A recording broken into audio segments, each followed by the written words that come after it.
And I haven't said anything stupid. It's pretty sweet. I wouldn't go that far. I have not said anything stupid. Whatever moment that is, and then we start the show. Good evening, everybody. This is your good friend, Marcus, and I just want you to know that Atrax is really busy throwing smoke grenades, hiding around corners, and crying because he's getting shot in the CSC. Hey, I'm Marcus. No, I'm Marcus. And I'm Nick. We are Working Class Nerds. Cue the intro.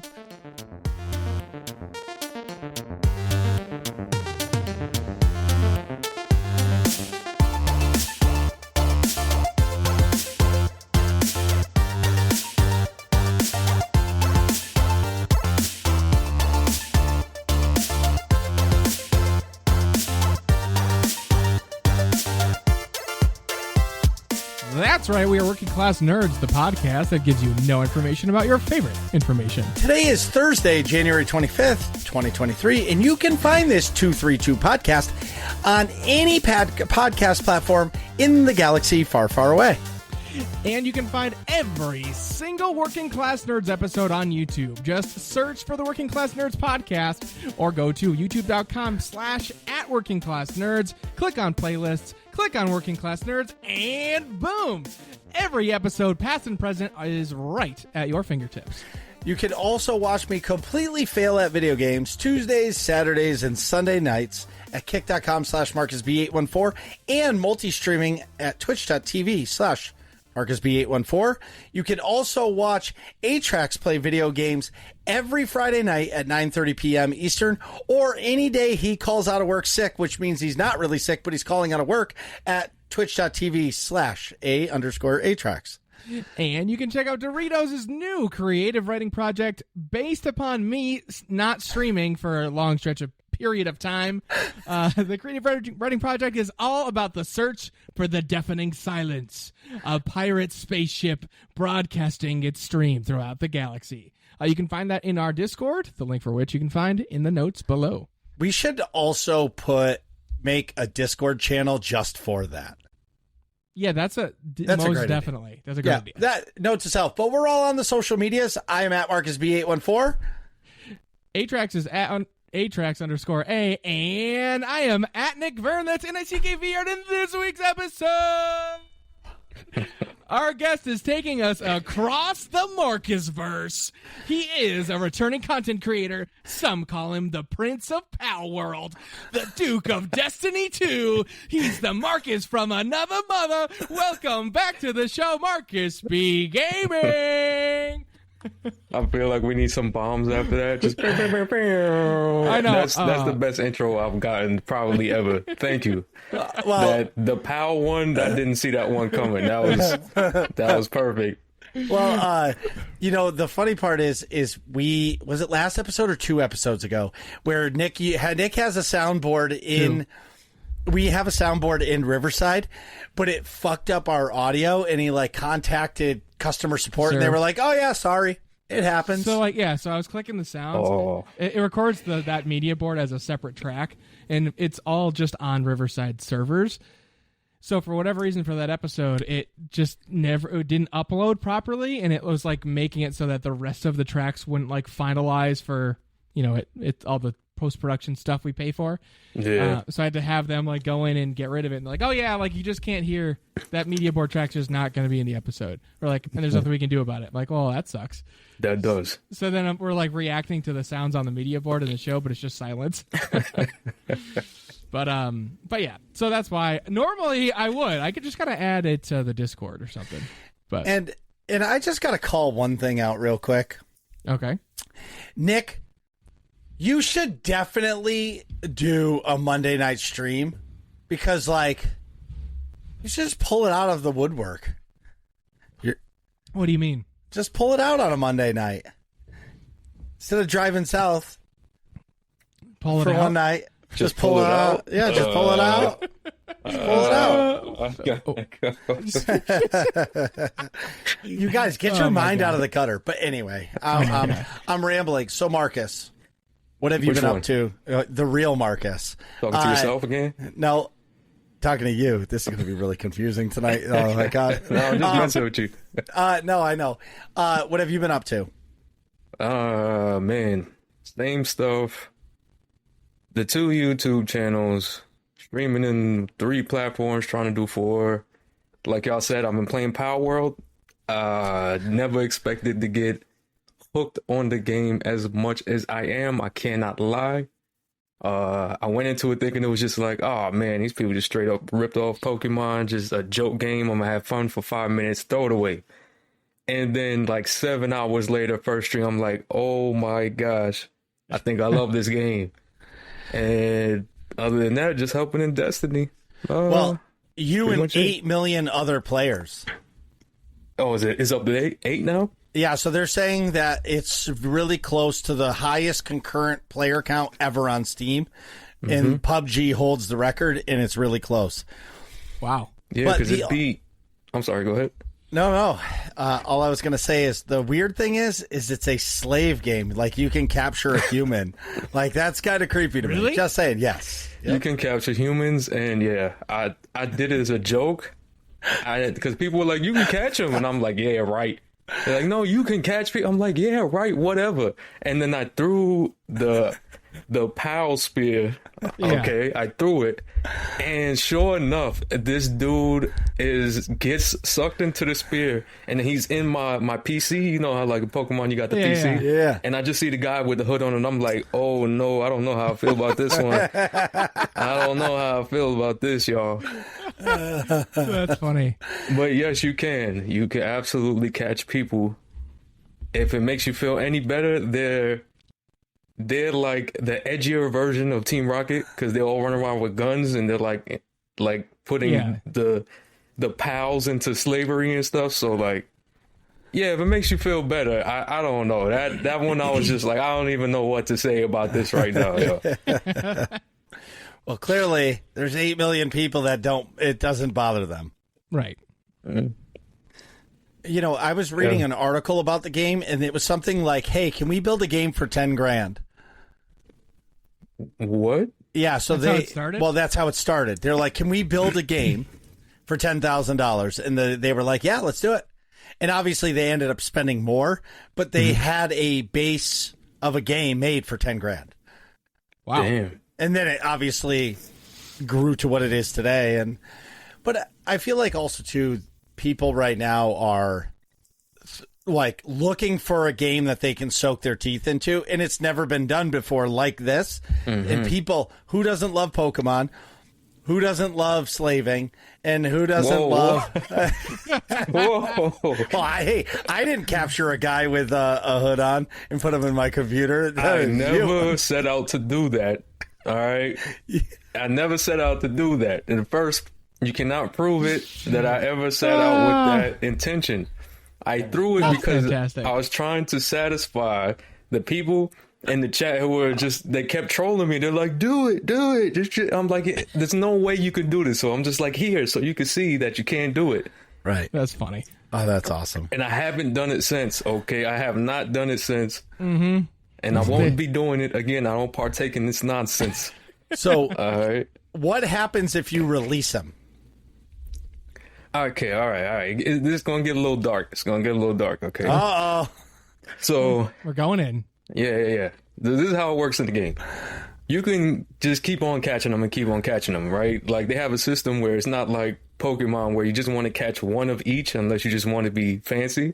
Yep. You actually want to catch at least 10 of each PAL, because you get bonus experience and then a big chunk when you catch 10.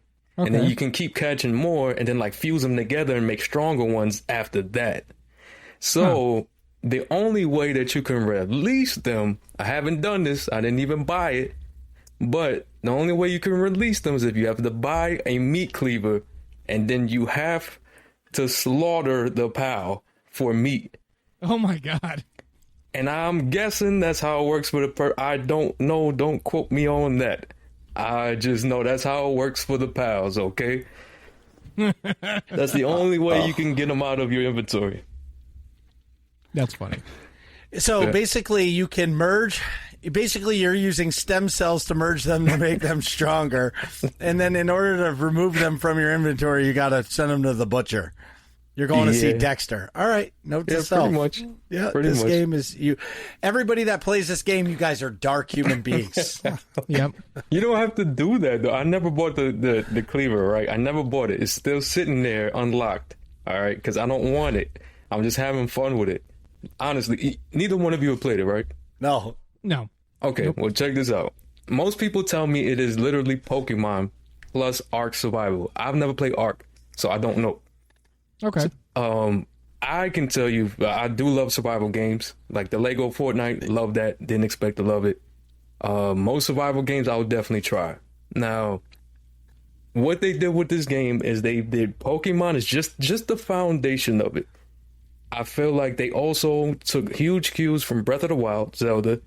They took huge cues from Genshin Impact and some survival game. And that, I'm guessing that's Ark from what everyone's telling me.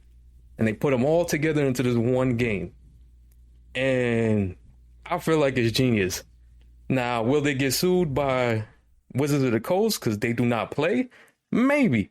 I don't know. I feel like they teeter in that line. But it really is amazing because all these things are just really good aspects that they took and put together. But I'm pretty sure if they had attorneys looking at this game, and I'm sure there's been work done to the game to like protect themselves from that. You know what I mean? I can't imagine that they would release a game that they knowingly were going to get sued for. Right. Yeah. I agree with you. You gotta at least have like a once over or something. Right. Yeah. I agree with you. Did y'all hear about the Pokemon mod? No. Okay, so Whether you can like mod Pokemon characters as the pals. Well, the whole thing they were going to turn it literally into Pokemon. So someone in that community like legitimately came up. Like you can find screenshots of it and everything. Yeah. Where like they make you the character like Ash Ketchum, and then all of the pals out there actually take the form of Pokemon. Okay. And do y'all know how quickly freaking Wizards of the Coast came down on them for that? Like it wasn't out yet. Like it wasn't even out. It was just like, here's a couple screenshots of someone working on it, and they were already had guns drawn and just ready to go in. Wait, why Wizards of the Coast makes Palworld or no? Not Palworld. Aren't they the ones that actually publish Pokemon? Or maybe am I wrong? Game Freak, so I thought. Oh, Game Freak. It's Game Freak. That's what I'm meaning to say. Yeah, I was Wizards completely of the Coast wrong. is Dungeons and Dragons. Dungeons, yeah. I was definitely screwed up there. Yes, Game Freak is what I've been meaning to say. Yes. Yeah. Well, I gotcha. You know, I'm sure in their world they are upset that like they've come out with a game that's basically their game and now they have 8 million people playing it. You know what I mean? So, of course, but I wouldn't allow that mod to go into the game anyway. I agree. Yeah, it's like asking for trouble, you know. Yep. Don't we're already toting the line here. Don't poke the bear. Right. Yeah, exactly. So I mean, I feel like it deserves what it's got though, because they definitely like just took that bare foundation of Pokemon, switched it up a little bit, almost to where it's like, come on, man, but just enough to where you're like, all right, I can get past this. But they really did put so much effort into this game that I'm legit impressed. And me personally, I don't know how y'all feel. I want to hear y'all thoughts on how you feel about the whole Pokemon series in the last couple of years, if y'all kept up with it at all. Yeah. But I'm an OG Pokemon child, okay? I remember I'm Game Boy Color, Red Blue version, Gold and Silver, Game Boy Advance, Crystal, I love Pokemon so much. And I feel like I dropped off on Black and White, and then I haven't really cared ever since, because I just feel like they're just not in it. It's kind of like Madden and 2K, where they're like, well, we got the formula, they'll keep paying for it, just keep throwing it out there. Right. So when this game, or these devs come and they do this. I'm like, okay, I have never seen a Pokemon formula with so much effort behind it. Mm-hmm. So that's another thing I was surprised about, and I was really impressed, and it's got me drawn into it. And it just keeps surprising me. Like I saw yesterday, because you get guns. I don't know if y'all knew this. You get guns. You can give your pals guns, right? And you can use your pals as weapons too. So like, there's this pangolin, right? It's a penguin pal, and if you level up your technology tree, you can shoot it out of a rocket launcher as a rocket. You can shoot the actual pal. Right, and he doesn't die, but he just gets knocked out after. But it does insane damage. Oh my god! There's another one where you have it's a shameful ripoff of Vulpix, basically. But there's a little fox with like a fire tail. You catch that, right? You unlock in the technology tree. You unlock a harness so that you can hold it without getting burned, and you use it as a flamethrower on your enemies. Oh my god! Right? And then there's another one which is like the mascot of the game. It's a little green chipmunk. Right? Okay. And you unlock a submachine gun for this little green chipmunk, and it's just blasting people. It's so good. It's so good. And then I found out yesterday that they put in a little bit of Grand Theft Auto, where like you can go, and if you knock out or you beat up a civilian or like someone like that, you actually get a wanted level. Oh no, like, shit. The cops will actually start coming after you in this world. And I just never expected that. It's just crazy. That's cool. So it sounds to me like they've merged 3, 4, 5 different games and created this awesome universe that nobody's ever played a game like this, and it's blowing up. Yeah. Wow. That's great. Yeah, now that's a stream for you two gentlemen right there, because you can play. I forgot what the specifics are. It's on Game Pass, first of all, PC, Xbox. Yep. And then it's on Steam for, I think, $26? But, of course, you can get servers and you can play multiplayer.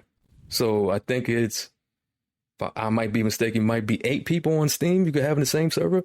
So if you all two get together, you do a little stream there where y'all just explore the world of pals, I don't know. You might like it more than you thought.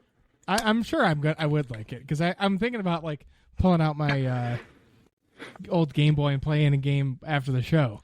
But I loved Pokemon. I loved the first 3 generations, and then after that I kind of stopped playing. But yeah, recently it's not been nearly as good.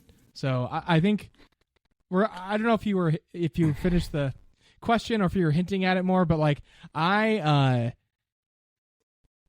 think this is good for Pokemon because to have a little bit of competition, because it's going to make them like make their games better. It's not just like people are going to buy it no matter what we do. It's like we actually have to make like a higher quality game. Yes. And like this, even if it like, I think it's this Palworld's already doing that, to where like it's putting the pressure on Game Freak and Nintendo to like make a more innovation in Pokemon.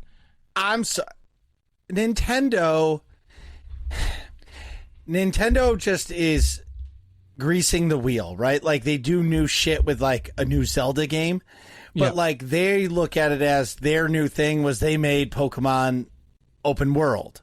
You know what I mean? And I'm not a Pokemon expert. I've never really been a Pokemon fan. Like I watched it as a kid and I played a couple of the games, but it was never my cup of tea. I would much rather play Final Fantasy VII than play Pokemon. You know what I mean? Yeah, I got you. Like the original Final Fantasy VII or Castlevania Symphony of the Night or something like that. But I do agree, like, where I look at, like, Zelda, Breath of the Wild, and Tears of the Kingdom, like, those games are pretty flawless, right? Where Nintendo threw out Scarlet and Violet, and it's the first Pokemon that was plagued with bugs. Yeah. You know what I mean? But it's also because Nintendo is so like blinders on their side, stay in your lane, don't deviate. They don't take chances, right? And because they don't take chances, their games don't get better. It's the same thing done over and over and over. Yeah. Where there's no innovation. The difference, too, is Palworld sounds to me like it's an adult game. It's not a kid's game. So, like, when you make the rating for a game 17 plus or 13 plus or whatever that number is, there's a difference between making a Pokemon game. Anybody can play it. Mm-hmm. You know what I mean? Like, because now you're really restricted. If you're trying to make this super friendly to everybody, you're restricting everybody from deviating from the plan. Mm-hmm. Right. You know? I got you. Yeah. So I see both sides of the coin, but the one thing Nick did say is this is going to make the Pokemon company in their games step up their weak-ass game and be like, holy shit. Like, who cares if we don't put out a game for another 3 years? Like, we need to come out with a banger. Yeah. Mm. Because I'm guaranteed they're working on the next one for the Switch, too. Right. You know, and that has to be a banger. It has to. Yeah, you're right. Yeah. And I agree with what you said for sure. The crazy thing is, everything I described to you sounds crazy and adult, right? But it's actually, there's no blood in the game. There's no extreme violence. Like, everything I described to you is, all right, I'll put it like this. When the pals are freaking adorable, right? You would never guess this game had that kind of depth, right? Because you can craft a bat and go beat this freaking pal over the head and then catch it, right? You can do that. There's no blood though, and then when you do knock out a pal or anything, they don't die. They just get knocked out. You see swirls on their eyes and stuff. It's very friendly to kids. Bro, listen, I'm going to tell you right now. If my kid gets a bat and starts beating a dog in the game, it's going to think it can beat a dog in real life. Like, you can't do that. Like, you're an adult, so you don't see it that way, right? But there's a difference between a children's game and a adult-themed game.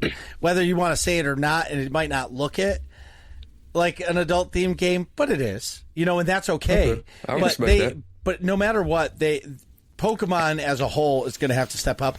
You know who we should ask about this is Kaimiri.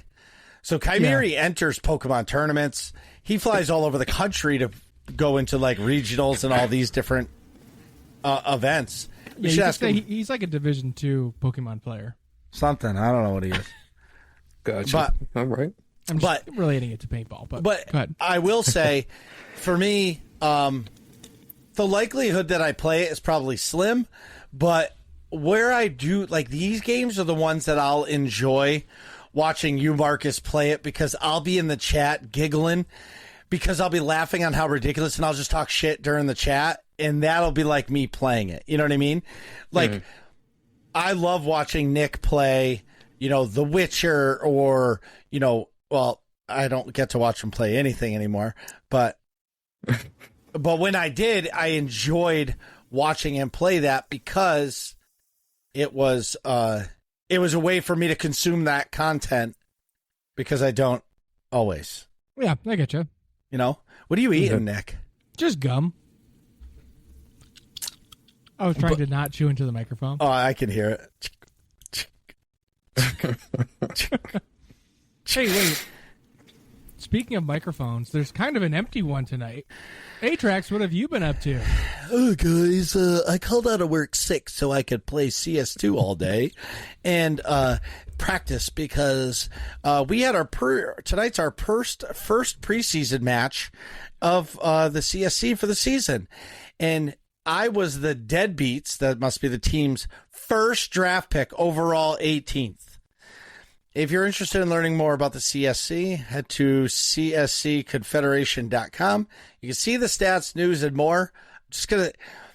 I'll be curious to see where this goes. I guess that a bunch of people get drafted and then they cut a bunch of people.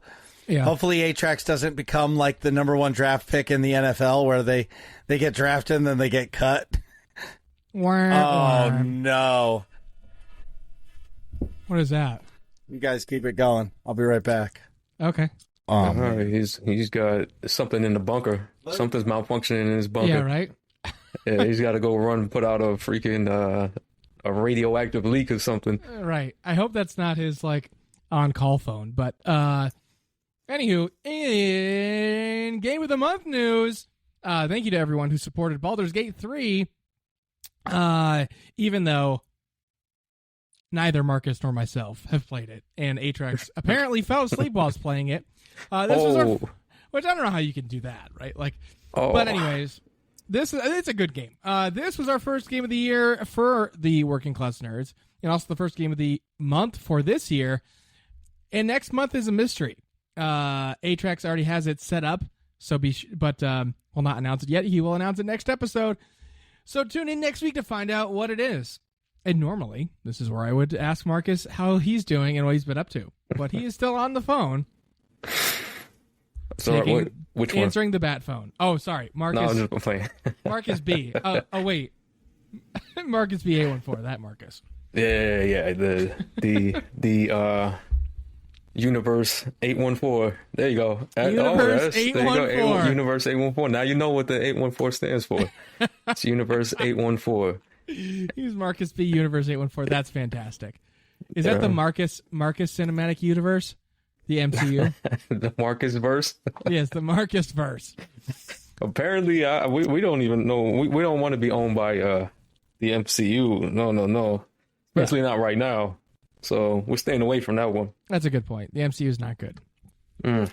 But the Marcus verse is.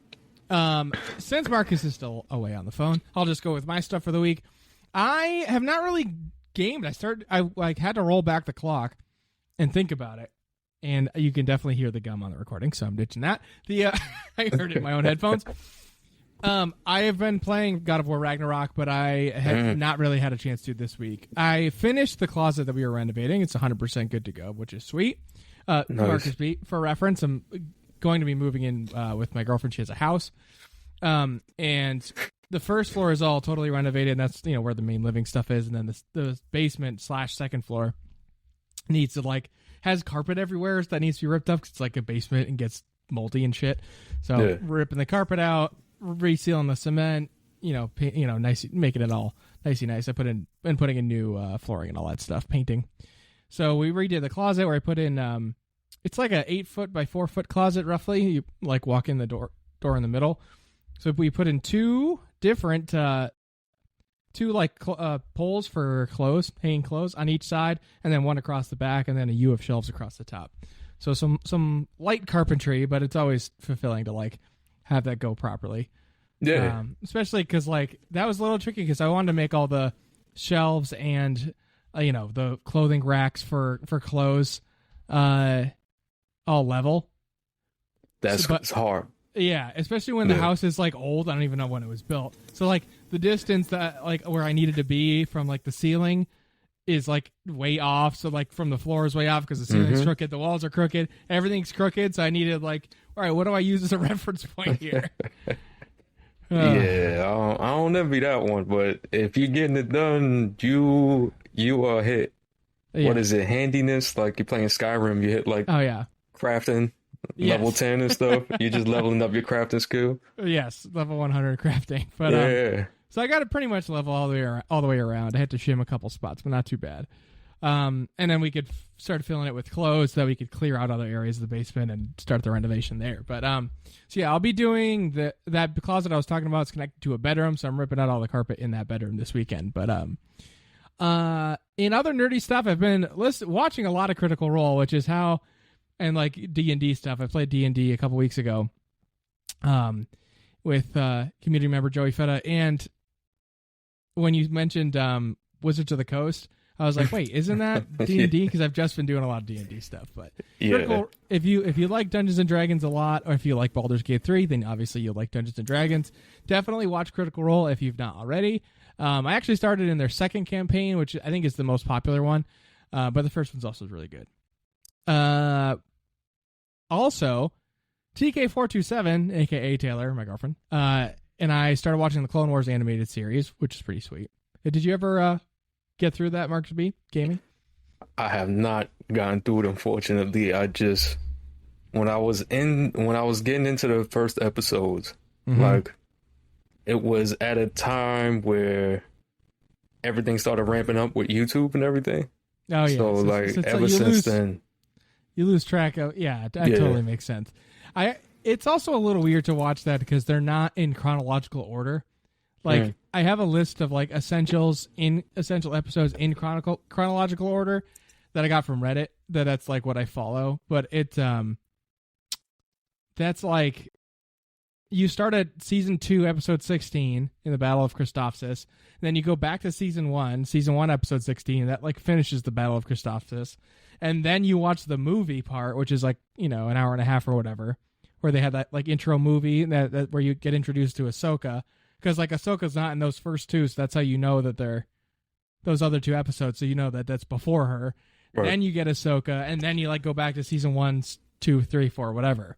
But yeah, that's it's a little weird because then there's you cut out a lot of like side episodes where it's just like following Jar Jar Binks for no reason on some adventure.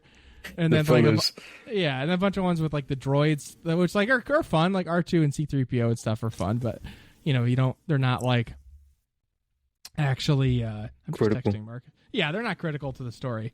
Yeah, I mean when you get into it, especially as an adult with 1,000 things to do, you're like, I don't really have too much time for filler. So right, you're like, if I'm watching the content, I want to just watch what I need. Right. That's also the reason that I have not been able to catch up nowhere near. I gave up on catching up on One Piece very long time ago. Forget it. Yeah, I gave up, man. I get it. And it's like somebody who's starting to watch Dragon Ball stuff now. It's the same thing. Well, One Piece has got more episodes. Yeah. One Piece and Naruto. I was like, oh, you know what? I watched some Naruto as a kid, like, and I like Dragon Ball and Dragon Ball Z and Super a lot. I was like, I should just watch that. I was looking for a show or something, and I was like, there's so many episodes. It's so daunting to like click on Crunchyroll and click that number, and it's like, wait, how many seasons and episodes? Just scrolling. Yep. Speaking of Star Wars content like that, Bad Batch Season 3 trailer looks pretty interesting. I did see that. I did see the trailer. Yeah. If you like Clone Wars, speaking of which, a character from Clone Wars who is thought to be dead in the comic book, is at the ending of the trailer. So check that out if you haven't already seen it. Also, speaking of like streaming stuff, I noticed that there's a Hulu section on Disney Plus now, and I don't know why that's a thing. So, from what I've read, they're killing Disney Plus. They're not making money. They're killing Disney Plus, but Disney already owns Hulu and Disney Plus, so they're just merging the two, and Hulu's going to be the front stage because they're more adult stuff that's MCU centered or Disney centered, whatever. Yeah. That's going to go exclusively on the Hulu side. Like, they tried it out. They already started it with Echo. Yeah. So Echo is only on Hulu, even though it's a Disney Plus show or whatever, because it's more adult. They're having some overlapping content kind of thing. Yeah, but they're killing Disney Plus because they tanking over there. So, they're just merging it. That's why that's happening. Makes sense. I like Disney Plus, but a lot of the MCU shows were terrible. I'm sure they were anticipating those to do really well, and they just are bad. Man, what happened to the net? I can't believe that Netflix, aside from Iron Fist, that shouldn't exist, but aside from Iron Fist, this was terrible. Aside from Iron Fist, I can't believe that Netflix, out of everyone, has done a Marvel property way better than Marvel or anyone else has ever done it. That's insane to me. I mean, well, I will give credit where credit's due. I think Loki was really good, and so was WandaVision.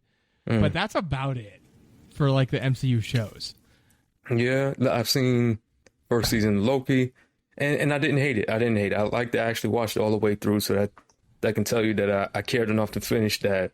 Right. I went all the way through Falcon and Winter Soldier. Yeah, that was okay. Yeah, I like their dynamic. There was some stuff I didn't like in there, but I like their little buddy cop dynamic kind of. Yeah. So that was fun because I like both characters. And and like you said, WandaVision, I loved the way they kind of subverted it, did the whole old sitcom feel. Like, that was really cool. Agreed. And then they lost me towards the end. I was like, wait. Started bringing it into the other MCU stuff, and Well, I expected that at some point, but I was like, wait, why are y'all making it sound like she's a hero? Like, she just did the Palworld thing to all of these humans. Like, right. like, she Palworlded them. And she's not a hero for Yeah, this. it's like, it was Agatha all along. But it's like, well, not really. Not really, It's still Wanda doing this stuff. Yeah, and I'm like, it's okay to have her. She was going through stuff, the grief and stuff. I could completely get that. It's okay to have her not do good things because she's been through some stuff. Right. But like, then don't act like, oh, but you're still a great person. Don't worry. I'm like, come on, man. You lost me. Exactly. Talking about WandaVision. Oh, dude, it's the best show I've ever seen. Yeah, Marcus B 81 from the 814 universe. He's the B gaming universe. I'm 814 universe. I like that. We came up with that when you were going. Yeah. That's a Marcus B gaming idea. I don't want to steal credit. No. So everybody knows I'm on call this week again, and I am going to get one more call. I'm just waiting for a tech. But I think I'm crisis averted where I'm not going to have to go in. I'm this close. Oh, man. Well, right, well, let's keep chatting quickly then. No, it's fine. Where did we leave off? About to ask you.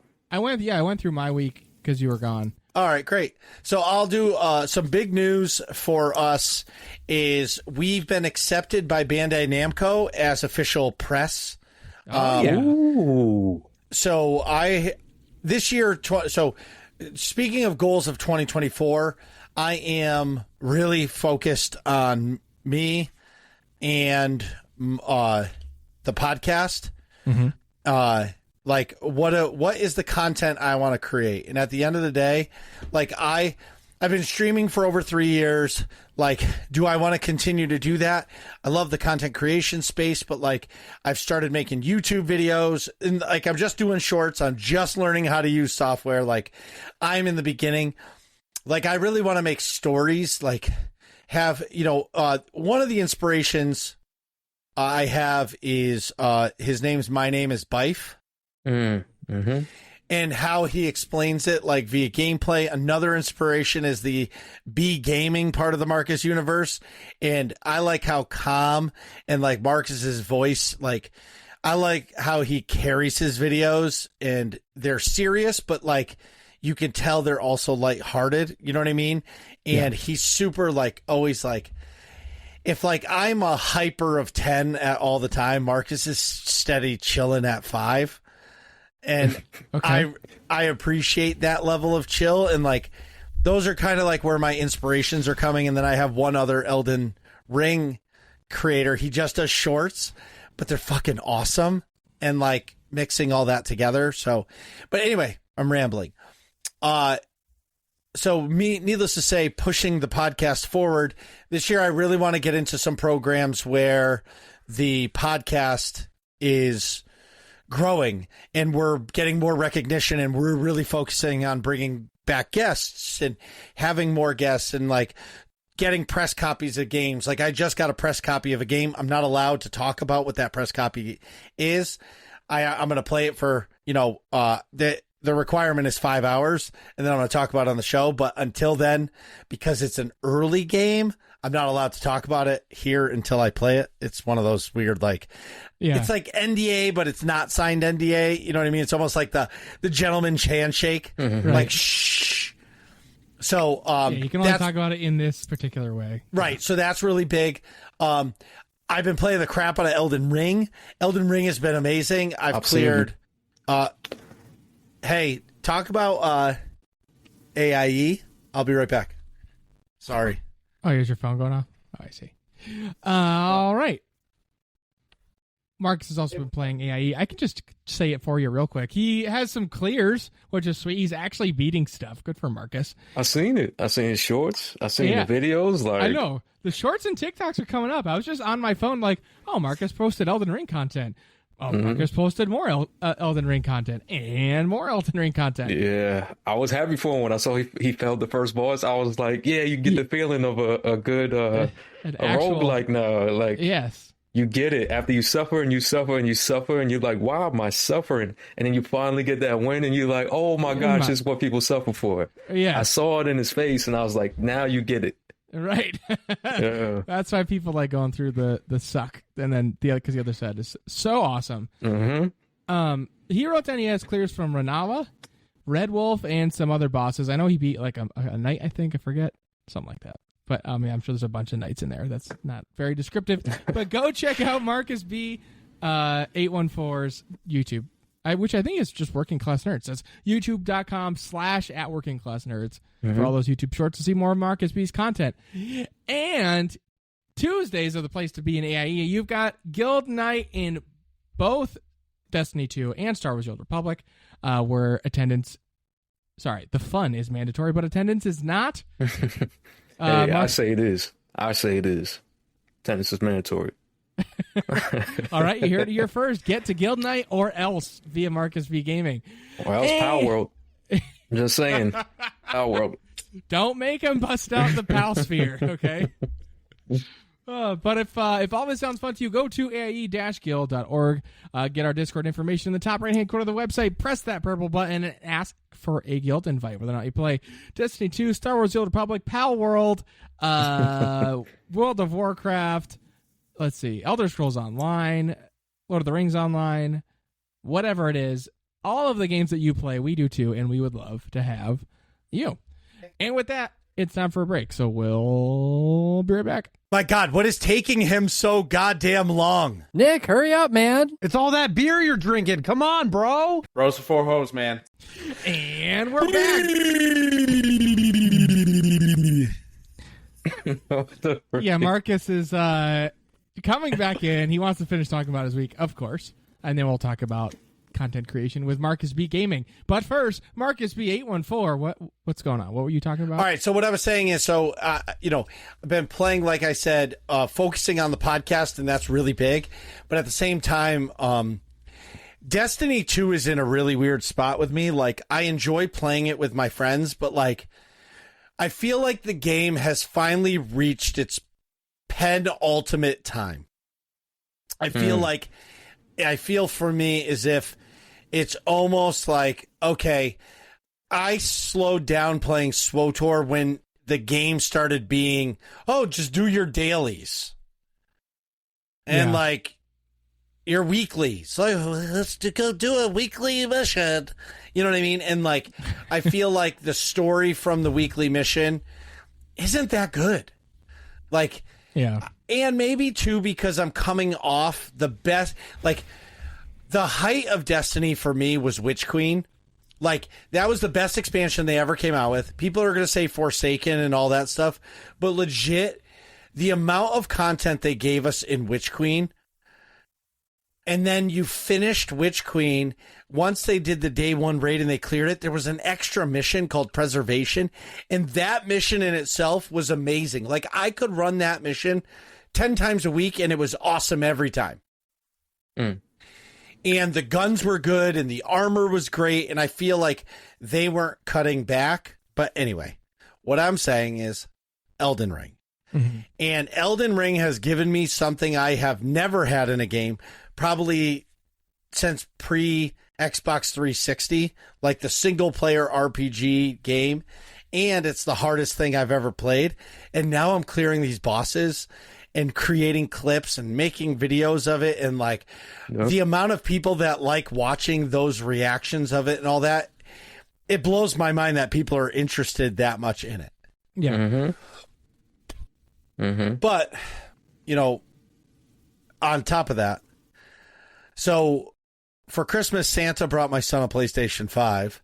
Ooh, very Santa nice. is nice. Yeah, Santa is nice. So I got him Minecraft. They didn't make a Minecraft disc for the PlayStation 5, but they had the 4 disc. Okay. And I didn't want to just download it because in my head I'm like, I'm using up way too much hard drive space, but whatever. Yeah, anyway. well, doesn't the game download anyways when you install it? I know it copies the game. I don't know how much of it actually, like, I think it might run some of the files just to make it run smoother, but I still think it uses some of the disk. Okay. It's not like Spider-Man 2 where they have to download that all the way. Yeah. But okay. I don't know. I actually don't have that answer, and I'm completely speaking out of turn, and I am an idiot. But with that said, I wouldn't say you're an idiot. It's more like you play one on TV. Yes. Like, you're an idiot a lot of the time, but you're not like at your base, like when you take the makeup off and the spotlight comes on, you're not actually an idiot. You know what I mean? His face. Anyway, so a couple things confirmed from console Minecraft. The Xbox is way better. The PlayStation's controller sucks ass. And here we go. And it's terrible. But something that he said to me, and I broke a rule that I said I would never do. Okay. I had to buy PlayStation Plus. Oh, let's go. They got you. They got you. Okay. I need some kind of there's sound only, for that. you know why? Why did I not play that when we were talking about Palworld? I don't know. You could have. That's just terrible. That would be Anyway, great for my story. The last thing I was going to say is about that is I've been playing a shit ton of Minecraft, but 2-player Minecraft. So I've been playing it on my computer, and my son has been playing it on his PlayStation, which means I had to play it. I had to buy PlayStation Plus in order for him to play online. Oh, yeah. But playing with your 5-year-old son is pretty awesome because, like, he's just, like, he's creating so much cool shit that, like, I never imagined him could do. Like, today, we're in our realm, I'm building the house and, like, I stack it up and he decorates it. But today I came out of the house and the guy built a railroad track. He wants to ride a railroad around our house. And he's building blocks up, so there's a big hill, and he goes, you got to put your hands up. But, like... that's dope. That's fun. Well, right. So a guy that used to work with me, shout out to Scotty Too Hottie. Oh, wow. He used to play that Minecraft 2-player with his sons. Oh, yeah. He would play on his computer, and his sons would be on the Xbox. And they would be in the same, like, room. But unfortunately, my office doesn't connect. So I got to buy him. They have a set of Turtle Beach, like, kids' headphones with a microphone. Oh, perfect. Yeah, they're $20, so I'm going to buy them for him. And Carrie's like, they're wired. He's going to rip it apart. He rips it apart. He breaks his shit. He can't, like, she's like, you got to buy him wireless. I'm like, no. Like, he's got to respect he's going to have to respect the cord. Right. And a 5-year-old is not going to respect the cord. No, but that's how you learn. Well, that's right. So, I've been playing so much Minecraft, it's crazy. I learned how to create a portal to the Nether, and I beat the Ender Dragon. Wait, what? What does that sound like when you find that portal? I just want to use my soundboard now. Now that I got buttons I can click, like, this is how I feel.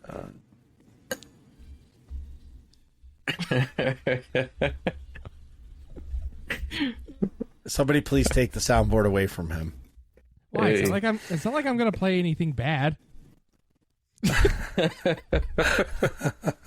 right, that's all the buttons I have. Anyway, so what I was saying, everybody, is that I'm having so much fun with him, but going past playing Minecraft, I'm actually getting to game during the day.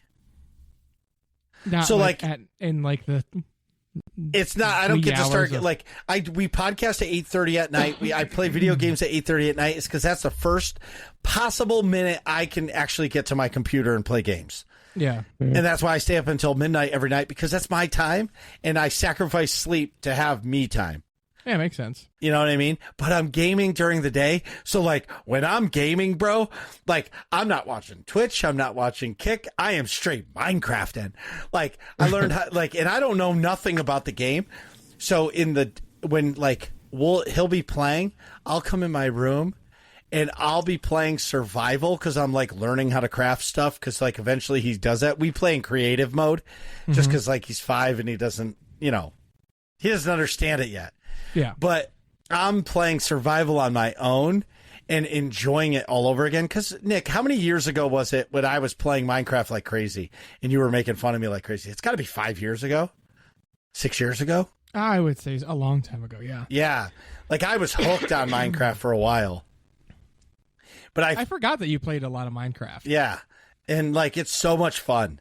Like, creating stuff. But anyway, I created a portal to the Nether. And what is that? It's like It's like the Upside Down in Stranger Things. Okay. And there's this thing called the Ender Dragon. Yeah, that's like the final boss, right? Yes, and I beat it, and I felt like a complete gamer. Like, I play Elden Ring and I get my shit pushed in. This Ender Dragon was fucking harder than that. Really? I think I died like 15 times, but then I finally figured it out. And like, it was tough, but it was awesome. Perfect. And my son seeing me beat it, like, it was magical. But I'm going to show you guys a picture. So when we first hooked up the,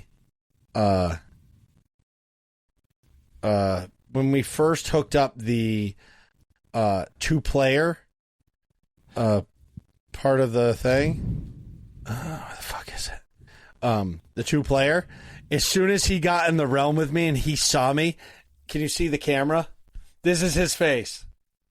Oh, that's great. And I got him the red. We got him the red PlayStation crap controller because he loves Miles Morales. The hate, man. The hate. Oh, dude, PlayStation's terrible. Oh my god, dude, their online, their whole like dashboard is not intuitive. It's terrible. It's perfectly intuitive if you like stop and look at it for a second. Can you guys see this right here? That's Xbox, baby. Wait, intuitive. You said it's not intuitive compared to Xboxes? You are? Yeah. Is that what you said? Yeah. Okay. All right. I just wanted to make sure. So when you see me unfollow you and unsubscribe on all platforms, don't ask me why. Don't ask me why. I already know why. I was gonna say I honestly think PlayStation's UI is more intuitive than Xbox by a lot, and I don't think that used to be the case. I like the 360s, but anyway, moving on. So that's me. But really, truly, I'm ready to get into MarcusBGaming. He's the real Marcus. He could stand up. Oh. Do you guys watch? Well, Nick, I know you do. Marcus, do you watch football? I have watched football. I'm out of touch lately, but okay. So hear me out. You. Let's go. So the Detroit Lions have never been to the Super Bowl, right? Right. Who is the greatest rapper ever, next to the Notorious B.I.G. that is from Detroit? Okay, I know you're thinking of Eminem, but yeah. Okay. Obviously. Of course. So imagine if you have the Kansas City Chiefs and all the Swifties there, and then in Detroit, you have all the stands for Eminem. Oh, my God. Can you imagine? The world would collapse if that happened. Because every time the Lions scored, you'd see all the stands and Eminem be like, yo, flashing gang signs. And then when the Swifties come, they're going to be just like straight up like dancing like... I don't know. They come with their Palworld bats and the Palworld bats and the cleaver. They're gonna be cleaver. It's gonna look like that scene from Lord of the Rings when they finally meet. You know, the orc, the Uruk-hai, and man, you see all the swords finally flipping. Like it's gonna look just like that because it's cataclysm. 100%. Anyway, so. I added a question to the working class questions because it came up at work. Anyways, so Marcus, what is your current content cycle like lately? Ooh, good question. Honestly, it is as much as I can possibly humanly do without going unconscious. That's usually what I've been doing. Meaning that it is. I got my news videos and the videos that are time sensitive, especially on the Destiny side. So it's like, Tuesday's reset, that's a must do reset video. Friday, Zerg comes, that's a must do video. Thursday's the news with the TWAB, aka Twid, that's a must do video. Right. Then it's content, whatever content I can do in between that with guides and all of that. Then lately I've been doing Banshee at night because Banshee's weird as hell. Is the only dude who wants to reset everything at night. So I've been doing those for newer players. Then I've been streaming I'm trying to get this year to be streaming on all 4 platforms consistently. So you got Twitch, Kick, YouTube. Twitch, Kick, YouTube, and Live Space. So I'm trying to get consistent there. And then I have the second channel where I've been playing everything that's not Destiny. Okay. So it's like making videos in there, editing. All my day is editing and streaming. If simplest way I can put it is editing and streaming. If I'm not doing one, I'm usually doing the other. Wow. How many hours a day would you say you work in front of your computer? Ooh, damn. Not a healthy amount. I would say, honestly, a day has got to be around 16, 17. Sometimes I pull it all-nighter when I need to catch up on content and stuff. I'm sorry. I'm sorry for the silence because I'm just thinking about that. So, would you say, is it all together? So when you combine all the streaming platforms and your videos, would you say that all combines to your total income every month? Or would you say, is it more of the streaming that makes the money? Or is it more of the videos that makes the money, to be able to survive? Because you're clearly giving up full days of your life for content creation. So you're going to be, you're paying your bills by it is coming from somewhere. Yeah. Most of the time, I would say 9 times out of 10 is streaming that covers it. Makes sense. Yeah, because y'all know how YouTube is. If it hits the algorithm, great, but if it doesn't, it doesn't, right? Yeah, it's penny on the dollars. Honestly, I'm making a couple hundred from YouTube a month, and sometimes I have a better. It's up and down, and then sometimes I have a better month because people, God bless them, they're generous. They'll throw me some thanks, or they'll come into a stream and it's like, hey, here's, boom, slap me with a nice little donation, and it's like, okay, that month I'm more than a couple $100. Yeah. So it's rare, but more consistently, streaming would cover most of my stuff 9 times out of 10. So like I've tried to diversify everything, like I also have, I got to make something from Patreon, like whatever I can do that can make it as stable as possible, which is pretty much a freaking oxymoron for the most part. Right. Like right. Stability when you're a content creator. Yeah, right. But, I try to add revenue, YouTube, whatever little bit I make from Patreon, the rest is streaming, and then the rest of the pie chart is freaking miscellaneous, and that can be a little sponsorship I might get lucky and grab for a mobile game or something, merch sales, whatever. Everything is whatever else I could fit in there. It's awesome. I just got a really good merch idea. We should talk after the show, and we should do one. We could both sell it in both of our merch stores, but we should make across the Marcusverse shirts, and then have both of our logos on the back or something. I don't know how we would do it, but we should come up with a good idea for that. We're going to talk about it, because as you said that, I think I just came up with one. All right. Because that would, I know our community would love that shit. Oh, totally. Yeah. That's fun. Have you tried multi-streaming yet? Just streaming to different platforms simultaneously, right? Yeah. Yeah, I started doing that a couple months ago. So I use Restream for that right now. So every time I stream on YouTube now, I stream on Twitch at the same time. And I've been trying to do my research and find out what I can use to do more. I would like to do 3. Go ahead. Go for it. So do you use Streamlabs or regular OBS? OBS. So if you switch to Streamlabs, which, I know that's a pain in the ass, so that's what I do. So I have Streamlabs Prime, which is basically it's $100 a year or $120 a year, but you can stream up to 5 places at one time through Streamlabs directly. So I haven't activated the YouTube. I haven't activated the YouTube button, but I stream at Kick and Twitch at the same time. Nice. And there's zero lag because you're using your actual. So the encoding is going through Streamlabs anyways for your stream. So there's no encoding lag having to send the broadcast to Restream and then Restream submits it to everybody. Okay, so they handle the processing.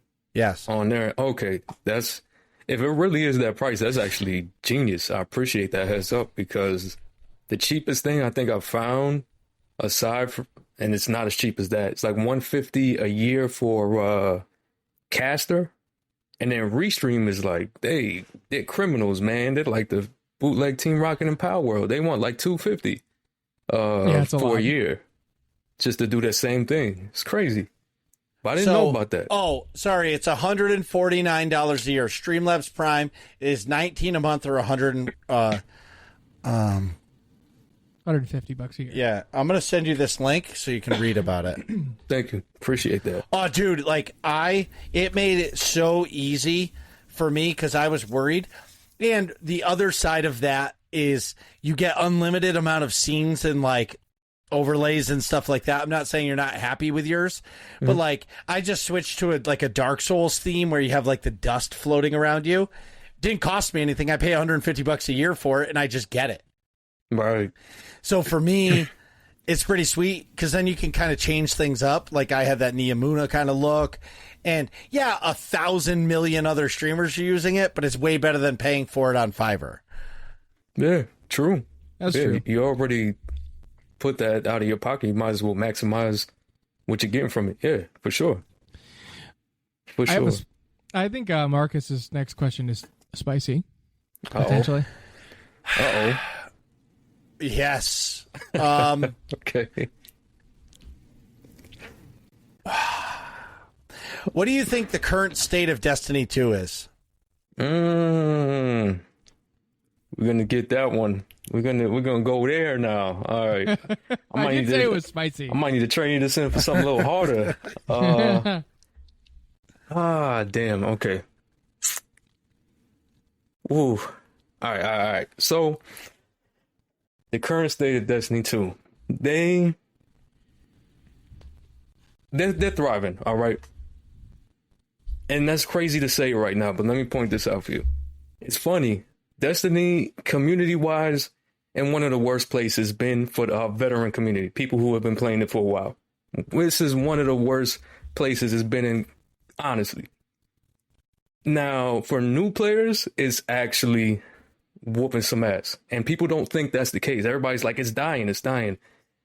Go check who has platinum status in Steam last year. You know how much freaking Bungie is selling Destiny 2 right now? It's selling like crazy. No one believes it though, because all of the vets are like, man, I can't stand Destiny, Bungie, F Bungie, right? So for people who've been there for a while, it is rough, and it's almost do or die for your vets when Final Shape comes. Because I see so many people coming back just for the fact of, one, nostalgia, and two, to see that Light and Dark saga through. But for a lot of people, that's going to be it. A lot of people are going to come back and be like, yo, I put years into this game. I just want to see how it ends. And I'm good with that. It's kind of like the MCU when, you know, the last Avengers movie that everyone loved, and now I don't care about the MCU. Whatever. Right. That is Nick's opinion completely. Yeah. We talked about it a little earlier, So it's, if they want to keep their vet players, they got to innovate a little bit, and then they have to get better as a company. And management is their Achilles heel right now. It is not developers. I get so many people who be like, I hate the devs, and it's like, shut up. You don't know what you're talking about. The devs, they love the game and they want to do the best for the game. Yeah. It is management who says, at the end of the day, what they get to do and what they don't get to do, what they have the budget for content-wise and everything. Yeah. When they put out all of that information and all those leaks, look at how much stuff was released where it was the community managers and devs pushing for the things that players have been asking for years, and management's just like, no, because why would we put money into that? We already making money. Right. And if you ever watch any of the showcases, it's so easy, at least for me to tell. It's easy for me to tell that these people love developing the game. They just want the game to do well. Why would you work on something for years, give most of your life, long nights, long days, and want it to suck? That makes no sense. Right. So for the vets, they got to do something, because they're going to have a drop off. It's inevitable. There's going to be a serious drop off after Final Shape. Depending on how they do this episode stuff after, that's what's going to really make or break how many people are going to continue to play into this new saga or whatever. But there's going to be a drop-off. And by how much they mitigate it, that's up to Bungie, and how much content they throw, how much innovation they do, how much they focus on that story and try to hit it on all beats. Because it's great, it's serviceable. There's so many great things in the game right now. It's not all doom and gloom. It's not. Because have y'all played the Warlord's Ruin dungeon? Have y'all done that yet? Yeah, I did. All right. A couple times. I did not, but No? I know Marcus. I really only played the story, but Okay. So that's one of the most bittersweet things to me, because in all of my years of playing this game, and I do every dungeon hundreds of times doing help. I am sick of I hate dungeons. People, it's an inside joke. When someone asks me for help with a dungeon, I die a little inside, but I help them because I love helping people. yeah. But I do dungeons so many times, right, that is my least favorite thing to do in the game. But this dungeon that they release in the middle of this like storm of controversy, them messing up at Bungie and the lowest player counts when it comes to vets, it is the best dungeon in my opinion that they have ever released. And it's so sad to me that there's so many people who are taking a break or noped out or just sick of the same stuff over and over, that they don't know. They won't give it a chance and don't care. And I don't blame them. Yeah. But that's proof to me of how much the devs love. That it is so inspired. The environment, the bosses, the weapons, like you can tell they put their feet in, they put their ankles into that dungeon more so than I think they've ever done with any dungeon. It's clear that they still care. The devs love the game, wanted to do well. So there's good things in the game, but I can't sit there and ever tell anyone that, oh no, it's doing great. It's in a great place right now. Overall, it's not. But it depends who you ask. There's so many players that come in and I hear their comments and they talk to me, and I get so many new players that come to the stream. They're like, I just started. I don't know what to do. And I'm like, yo, congratulations. Welcome. Glad to have you. And they love the game. They love the game. They can't stop talking about how much they love it. And I love to see that. And then on the other side, that's like, that's like Lord of the Rings again. It's like, Yep. On the other side of that battlefield is all the vets are like, man, I can't stand that. My RNG sucks. They got me doing the same thing over and over. And it's so funny to understand both sides at the same time and like try not to let the veteran side get a hold of me too much. Right. But I hope I answered your question. You did. You did it. You answered it in a very diplomatic way. Which is good, because you, unlike me, you have it from both sides where you're playing with veterans. Like you have your raid team that helps you with helps. Like you bring a new player like Nick into a raid, you're going to have your 4 people or 5 like vets, or 4 people that you raid with all the time that are your vets. So you're hearing them complain on the other side.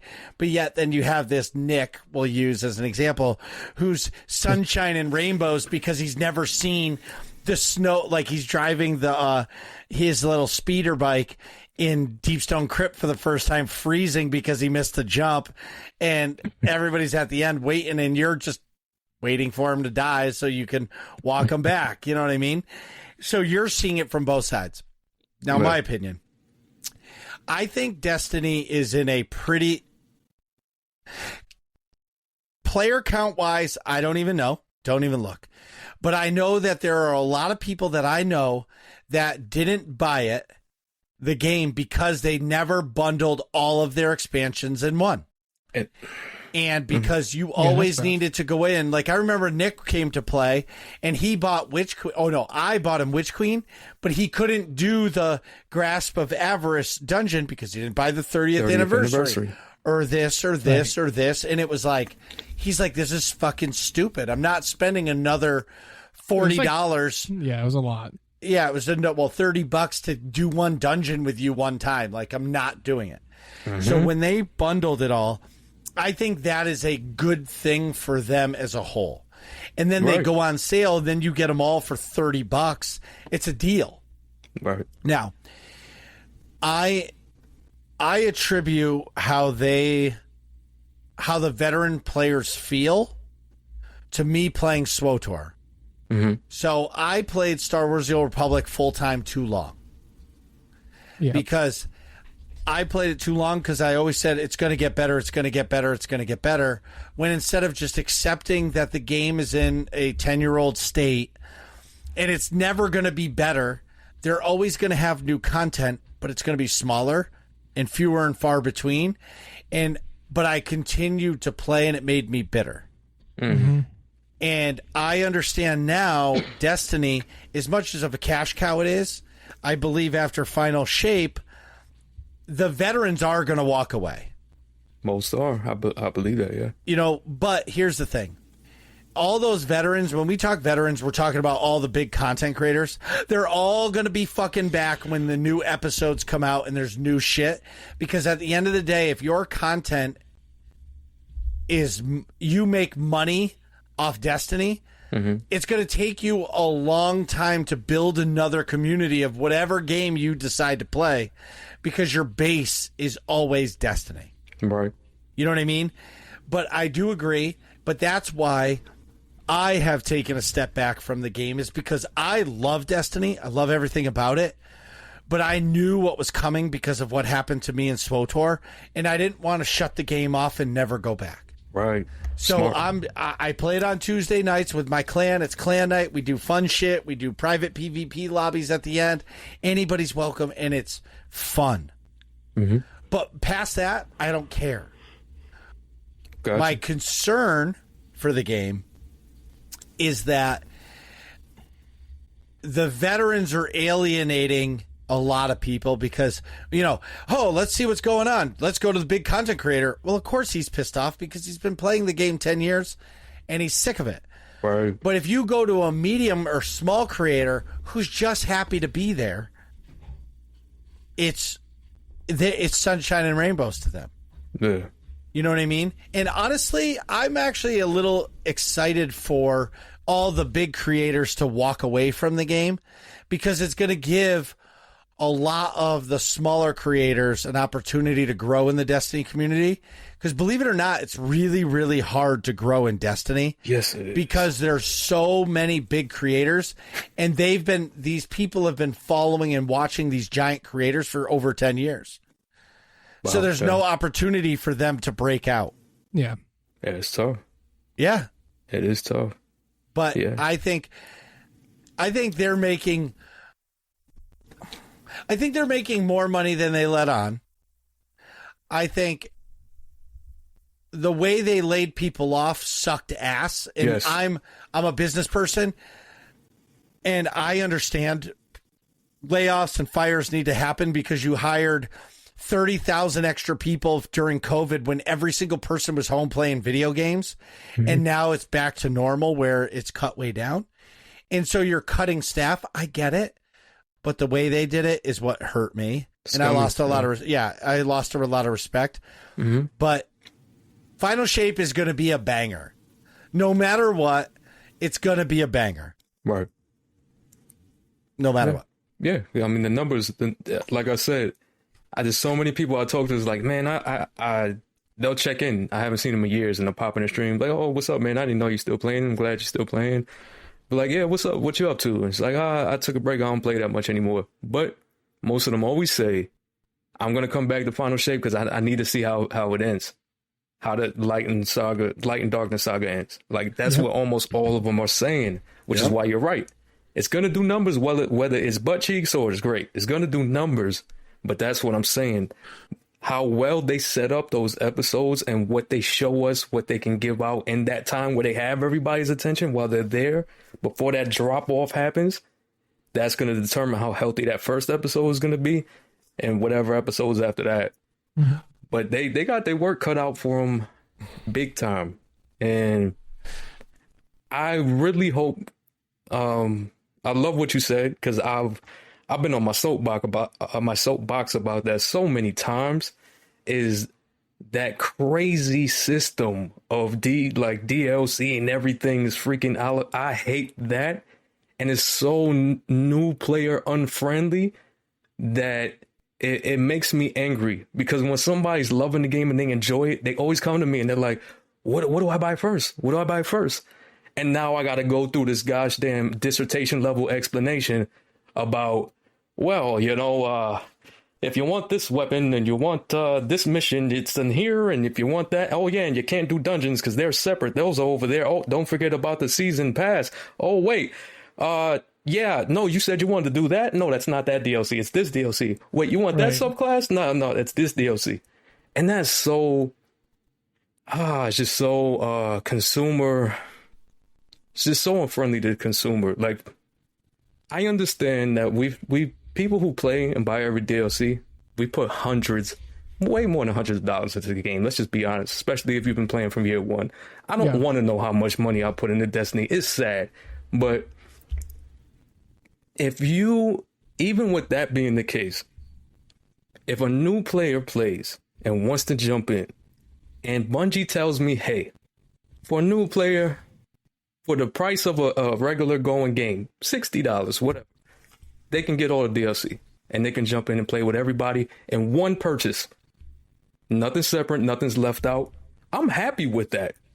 I'm not going to be mad like, but I paid all this money. How they get it for 60? I don't care, right? Because then with the older stuff, it should kind of be free anyway. The old stuff.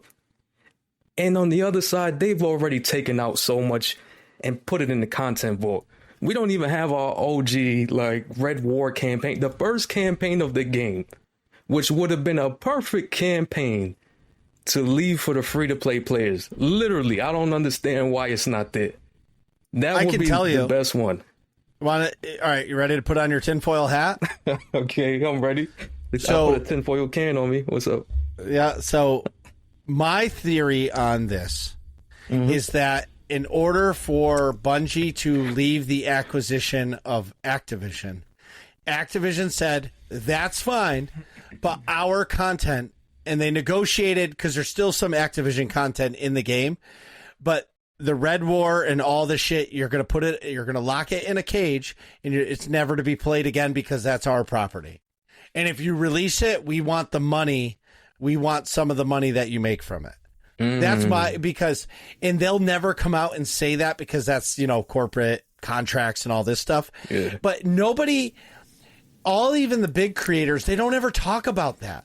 And it's like, that's the obvious thing that Activision was like, hey guys, you want to leave? We're going to allow you to leave. That's fine. But you're going to lock our content. Your community is going to fucking hate you for it. But you need to sell that because you'll never play the Red War again. And in my opinion, that's why all this shit is in the content vault. That makes a lot of sense. Yeah, you never know. That could be a possibility. I know but nobody talks about that. Yeah, I think we're all just still under the hope that they just throw it in there, just throw it back. But yeah, I just think it's the only thing that makes sense. Like if Bungie's lowest point, you're telling me they couldn't just go, hey, surprise everybody, we're releasing all of the locked content free of charge.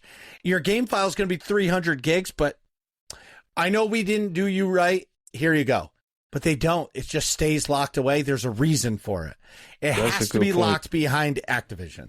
And nobody talks about it. And when I bring it up, they're like, wow, that makes a lot of sense. That's a good point. It's a very good point. Yeah, I mean, that honestly would be the best case scenario as to why, the reasoning behind this. Like, that's the best thing I could accept. Not that they're just sitting on it and they're like, well, how can we sell this back to them and get the max amount of money?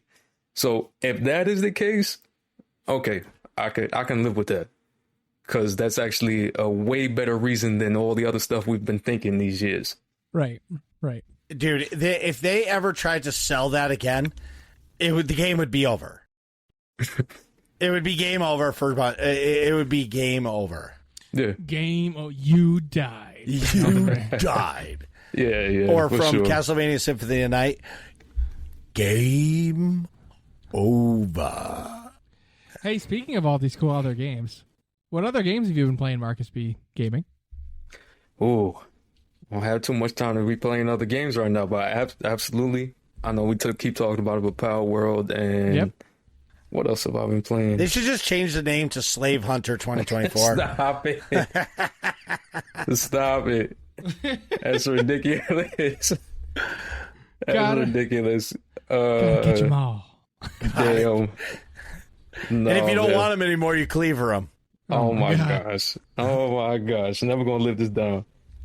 Well, listen, you're not the only one playing it. We have other people in the community that are playing it, and they're slavers too.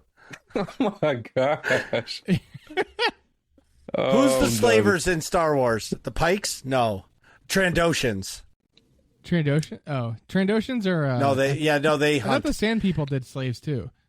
Or Tusken Raiders. Yeah, but who are the slavers? Oh, fuck. It's not it might be Trandoshans. The Trandoshans hunt the people. Oh, they are slavers. Yeah, the Trandoshans are the hunters. Slavers. Man, it's just ridiculous. Ridiculous. Oh, you know what? Okay. I was playing a lot was Once Human before that beta went away. I was playing Once Human a whole lot. Speaking of betas, did you play the first Descendant? Yes. Yes. How did y'all feel about that if you played? I did not. Nick, this game... Okay, did you ever play Lost Planet? It's a Capcom game from back in the Xbox 360 days, where you're like third person over the shoulder and you're fighting giant monsters. That's the feel of the game. But it's everything that Destiny is, just third person with the most unbelievable graphics ever. And I'm a graphical whore. I'm looking at it now. Dude, the first Descendant is legit. Like, when that game comes out, it's game over for Marcus. Because I am going to be in that. I played the shit out of that beta with so many people. And, like, obviously, I only get to play video games, like, 10 hours a week. Mm-hmm. But so for those 10 hours, dude, I couldn't stop playing that game. Yeah. No, the first Descendant is great. And I love the game so much. I filled out all the surveys and all the feedbacks. I'm like, please, these small little things, these tweaks, if y'all can get that, this will be so successful. Well, you know, one thing if there's a way or if we can help you in any way, bro, that is a game that you should definitely be emailing and trying to get in their content creator program, because if you could get into their press or content creation where you can get the news like early for that game and start making videos for it, dude, pop off. Good point. Like, that could be your next big game, because that game is going to have weekly updates just like Destiny. Mm-hmm. They're going to have, the Xur of the game and all this stuff. And one thing I like about the first Descendant is it's a 4-person fire team, which is really convenient, and it's an 8-person raid. Mm-hmm. Yeah. No, it's got so many great components. Literally, the only thing I didn't like about it was, like you said, it was very Destiny-esque in its activity variety. And if they can get better and more innovative there, I think they got a solid hit, a big old hit. Especially with it being free to play, the cost of games just going up and up. People love to run to the free to plays, and if they're good.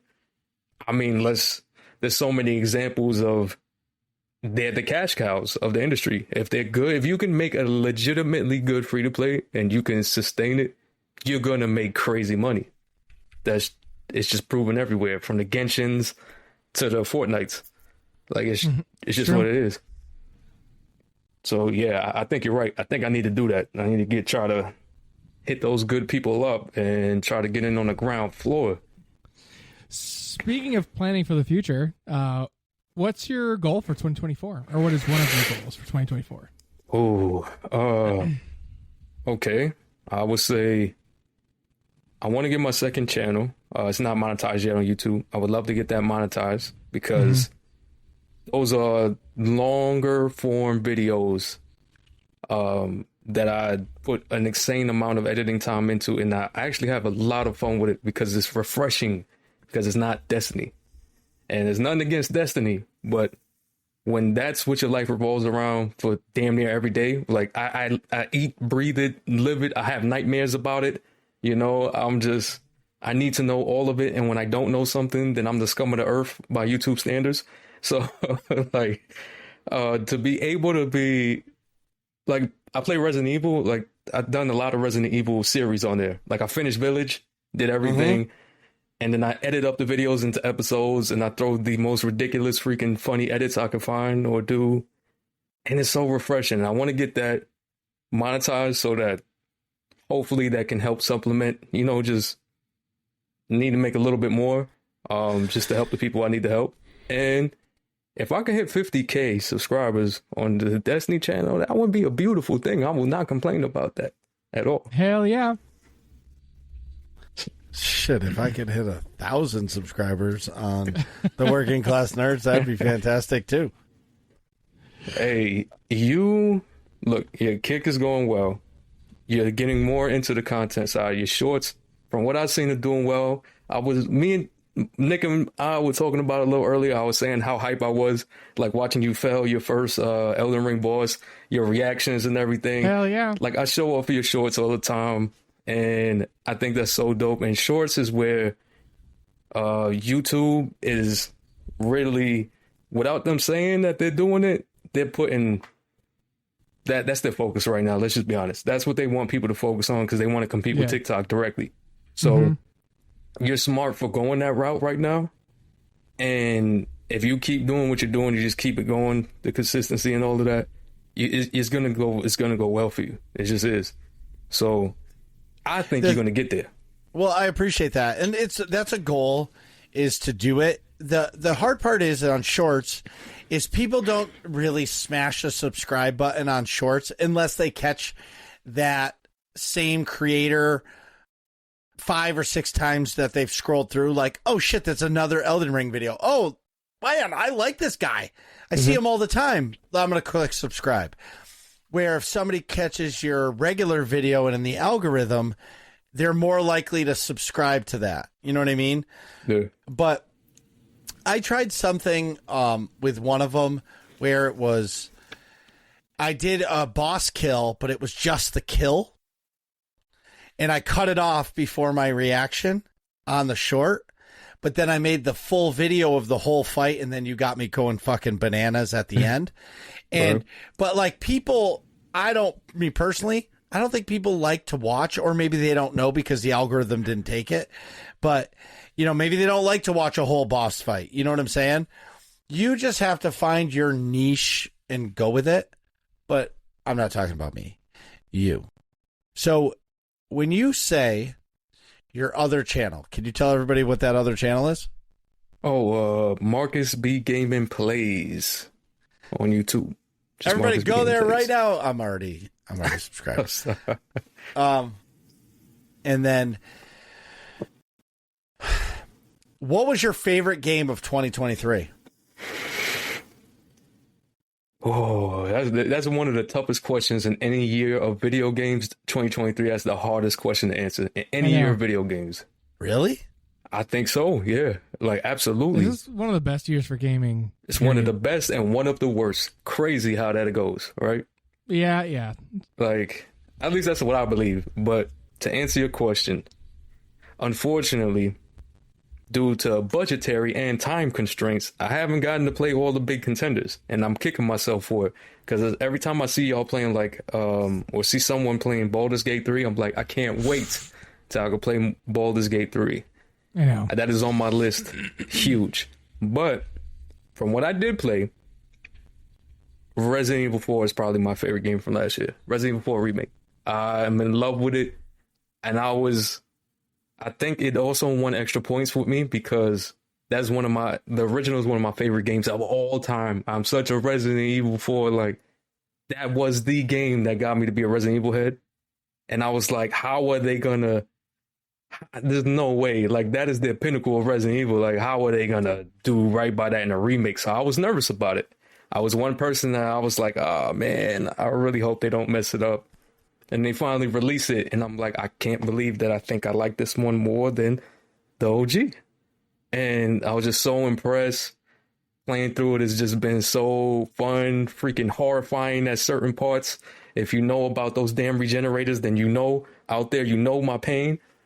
But yeah, Resident Evil 4 is mine. But what would y'all say? Favorite game just from last year? Yeah, hold on. YouTube. Probably / Marcus B plays, right? MarcusBGaming plays. Yeah. I think somebody asked for it in the chat, so I just looked at it. Excuse me. I think for me, it's if I had to pick a game that came out in 2023, it would be either Hogwarts Legacy or Jedi Survivor. So, because like that's the two games that like I came out. I also played a lot of Witcher 3, and I also been playing God of War Ragnarok, but that came out in 2022, not 23. Gotcha. Yeah. Very good. My game of the year, well, I say it was Elden Ring, but I really started playing it late. But I would say it's Destiny 2. Like, I acquired the clan, and like in 2023 we really grew the clan, and like we had a lot going on this year, so I would say Destiny 2 is mine. You might be the only person that say that about last year, but I respect it because what matters is how, like, that's not a wrong answer, and I understand why you say that, because you preface it like the amount of fun you have with it, like not taking it to the max, super serious, like the vets and content creators, like huge vets, and playing with your clan. Like, that is the fun part, playing with people you like to be around, you like to play with, and that's when Destiny's at its best. I get it. I just think about all the awesome people that I've met through Destiny. You here, right? And last year we really grew the clan. We really did a lot of things. Yeah, the Lightfall sucked ass, but it doesn't mean we still didn't have fun throughout the year. Yeah. All right, it's time for working class questions. Wait, did you hear that?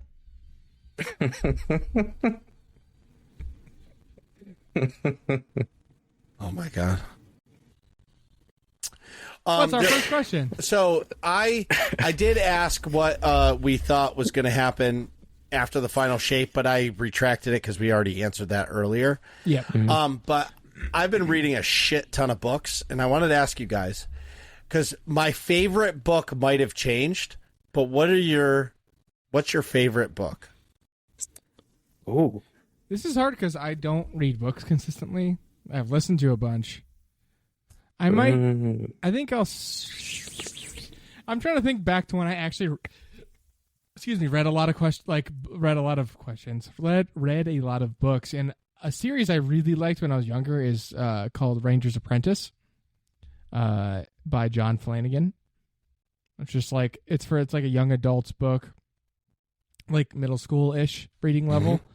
And it's just like this kid that's like learning how to be like a badass, like Legolas or Aragorn from Lord of the Rings, essentially. But you could like throw daggers super good and use like a bow and arrow perfect, and like you practice like it was around the same time that I was practicing like playing paintball, like running and gunning in the backyard and like sliding and like doing that type of stuff. This kid is like doing the same sort of movements, but like with a bow and arrow and like a dagger he had to throw, and like he's like going on different adventures where he's like learning all this stuff, but he's not allowed to do it yet. He's like the squire or something, and he's got to like clean out the stable still, and then figures out some mystery and has to use the skills. It's cool. I liked it. It resonated with me a lot when I was a kid. Sounds good to me. Shoot, yeah, it was cool. That sounds good. See, I'm not gonna have a cool answer like that. I don't have a cool like just more modernized answer. I got a very required high school reading book answer. Well, so what? I got some of those too. All right, so I guess my favorite book since my teen years has always been The Outsiders by S.E. Hinton. Okay. That's a good book. I like that a lot. Wait, is that the one with Pony Boy? Yep. Yes, that's a good book. That's a really good book. I remember that. Nick loves riding the baloney pony. What? And that's going in the intro, unfortunately. That was too good to pass up. But the you know what's an interesting story too? I remember reading a short story from Edgar Allan Poe. I think it's called like the Cask of Amontillado or something like that, and it's basically like this short story about this sort of I think it's from the point of view of this guy that's gonna murder somebody, and I'll just spoiler alert for this like 100-year-old story, but basically it's like he conspired. This guy wronged him in business or in life in some way, but he's really pretending to be his friend for years and years and years or something like that. And one night he's like, I'm gonna do it tonight, and he gets the guy drunk. And he's like, oh, like, let me show you this part of my basement. Like, get this the last cask of some fancy wine, Amontillado, whatever it's called. And he, like, the guy's so hammered, he just, like, doesn't notice that the guy shackles him to the wall. And then the person who's you're reading the story, like, through their eyes, just, like, builds a brick wall over where they are, like, strapped to the wall, and just, like, seals them in. And they're left there to die, like a terrible death. Damn. It's like walks you through that, and it's like really harrowing, but it's, I don't know, it's an interesting short story that was just like creepy and fucked up, but like in like a, I don't know, serial killer documentary on Netflix kind of way, you know? Yeah. Like Yeah, lets you into that. the brain of like somebody that's all fucked up like that, and how they like think it's normal and they describe things that are terrible, but like through their perspective, it's like you almost kind of see how they could see it that way in a fucked up way. Yeah, But- that's good writing. That's what that is. It was interesting. Check it out if you're interested at all. But So, my favorite book since I was a kid, or since it came out, was a Timothy Zahn book called Heir to the Empire. Oh. So that has been my book forever. That has been my favorite. But I actually think it's changed. okay. So this is my favorite book, I think. So I just ordered the book form, and I'm going to read it because I've only ever listened to it on Audible. But by far, other than Heir to the Empire, I've listened to this book probably 12 times because I love it so much. And it's the final book of the Darth Bane trilogy. It's called Dynasty of Evil. Oh, that is a really good book. Yeah. And the way the inner workings of the Rule of Two end, when the master is about to go down because the apprentice is going to do or in this case, her thing. Mm-hmm. And like the apprentice has already found a new apprentice that's going to be their apprentice, and like all like the political drama of the Sith Lord and like the whole rules of it.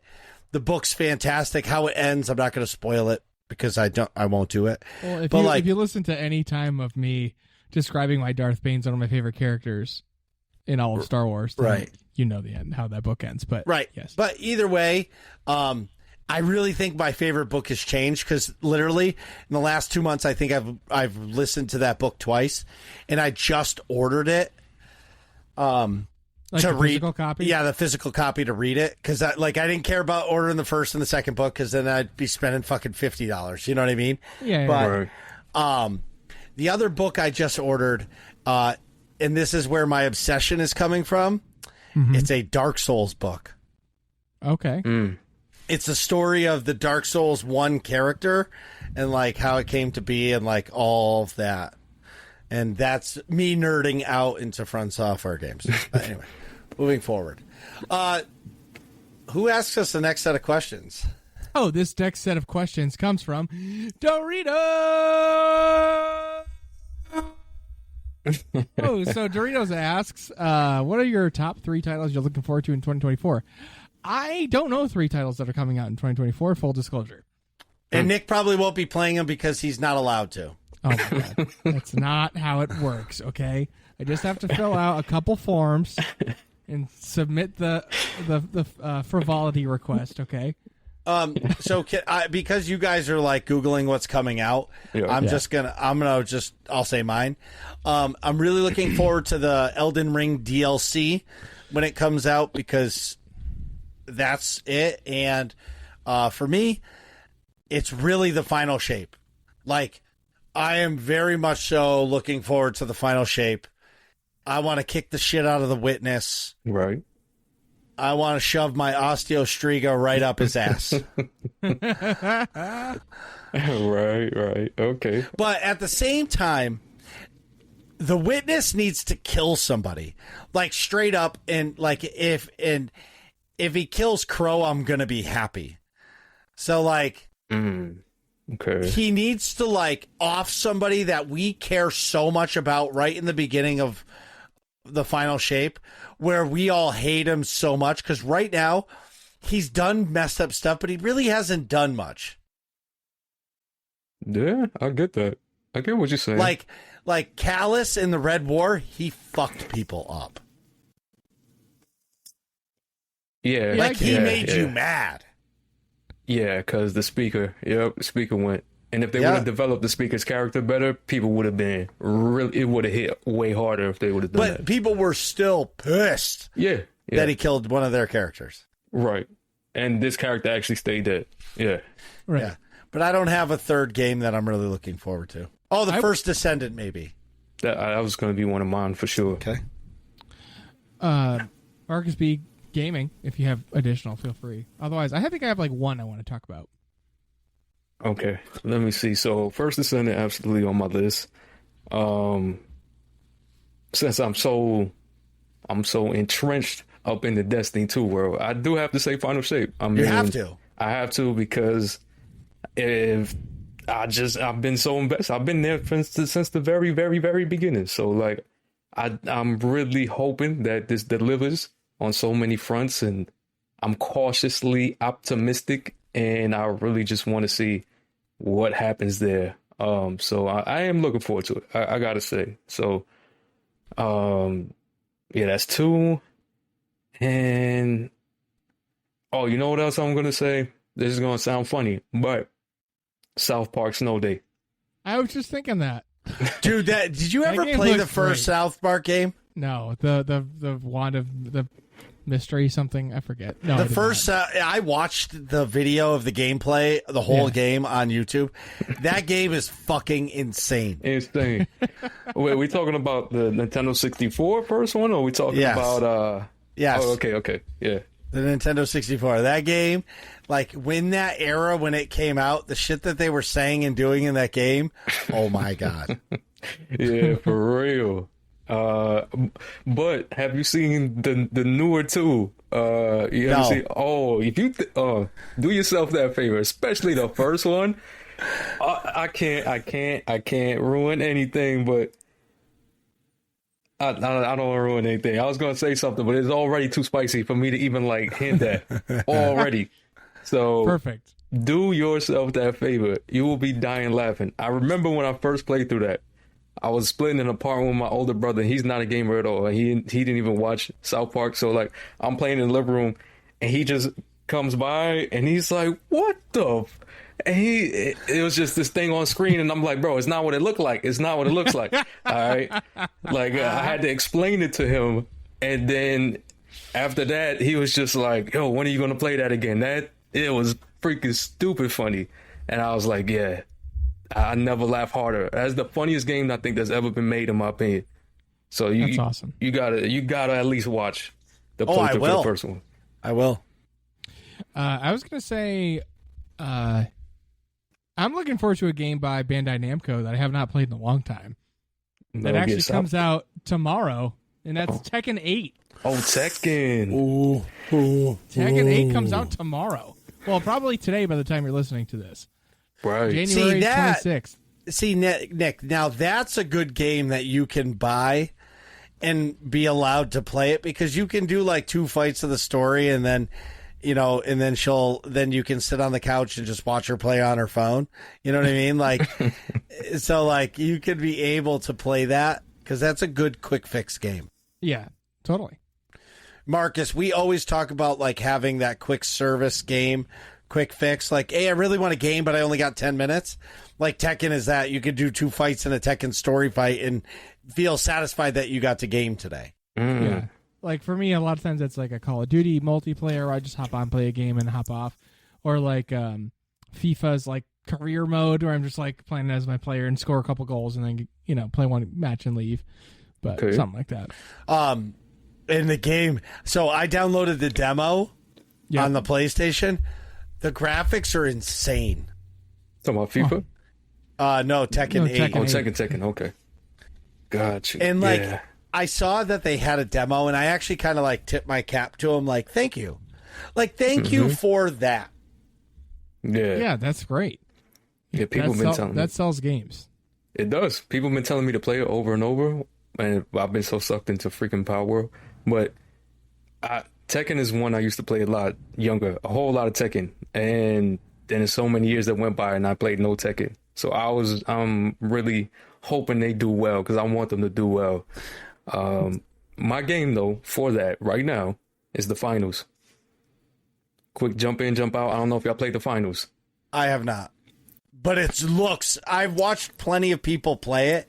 The game is awesome. So, Nick, basically, like, you're a player, and they, like, you go into, like, VR, and you go into, like, this arena, and it's an arena shooter. It's legit. Sweet. It looks cool. Yeah, it's unbelievable. You should try it, Nick. It's free to play. Yep. I will. This looks great. Yeah, cross-platform. Cross-platform, very good fun. It was helmed by someone who like spearheaded the team on Battlefield 4. That's my favorite Battlefield ever. Okay. So I was following it ever since its inception. I was following it just because of that. Battlefield 4 was amazing, but I'm sorry. Pulled out pads like you had, like you did. Yeah, I saw that. Yeah. But I'm gonna go against that and say Battlefield Bad Company 2 is my favorite. I mean, Bad Company is just so good, period. I'm talking about just from a multiplayer standpoint. Like, I don't think playing single-handed, like just playing solo in Battlefield ever had more fun than Bad Company. Golf carts, it was insane, but I love Bad Company so much, and it's sad that they stopped doing it. But as far as like 4 is my favorite, because that was me and my brother playing Battlefield 4 for hours and hours until we hit the late hours in the night where all we got was matched up with people in Brazil whose pings was like ridiculously bad, and they started just destroying us. And we spent so much time. I got so many hours in that game. I just loved it. So that's why it's my favorite. Dude, that game was unbelievable. And what was awesome about that is the custom servers. Like, like you could dedicated servers. Like I could scroll through and like put your filters in on what you wanted to play, right? And you would go in and it would be like-minded people in this server. It was amazing. But I remember I played because Battlefield Bad Company 2 came out, and then a year later Battlefield 4 came out. I played the shit out of Battlefield. Right. Yeah, I did too. Both those games. A lot. Yep. I had every Bad Company. I love Bad Company. I really did. So I support your decision 100%. Doritos also asks, why does MarcusB814 have a death counter on his Elden Ring streams?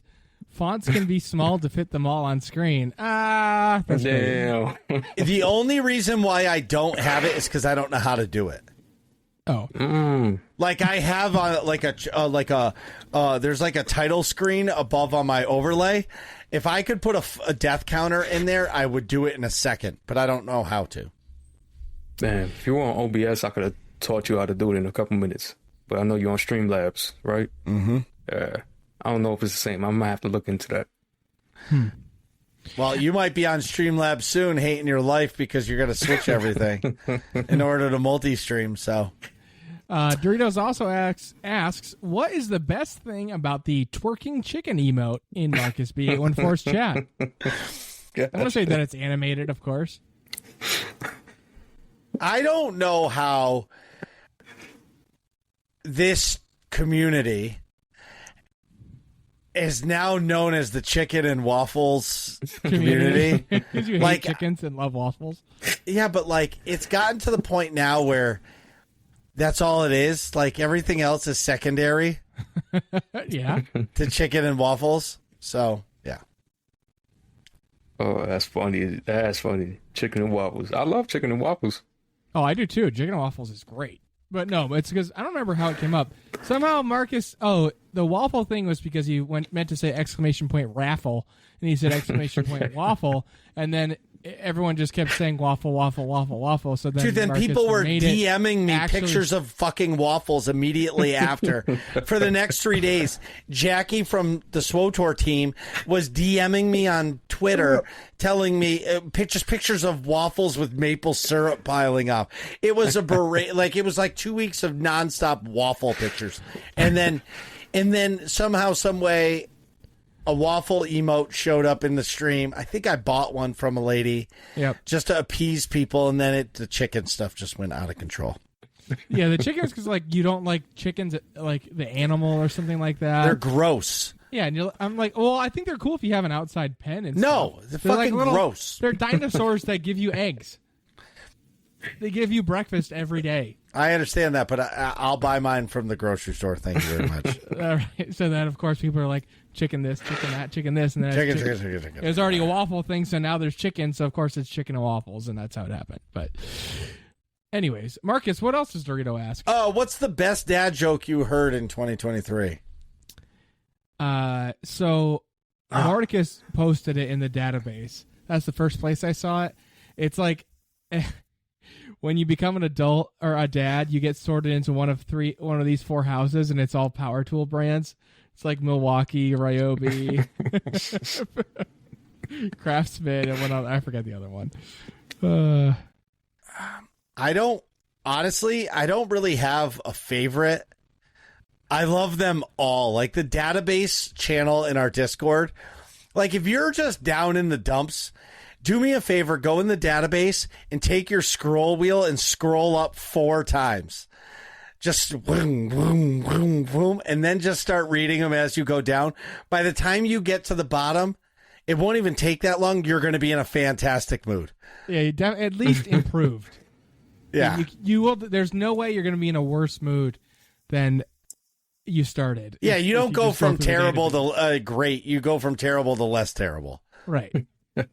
If you just need a little bit of mood improvement, check out the database.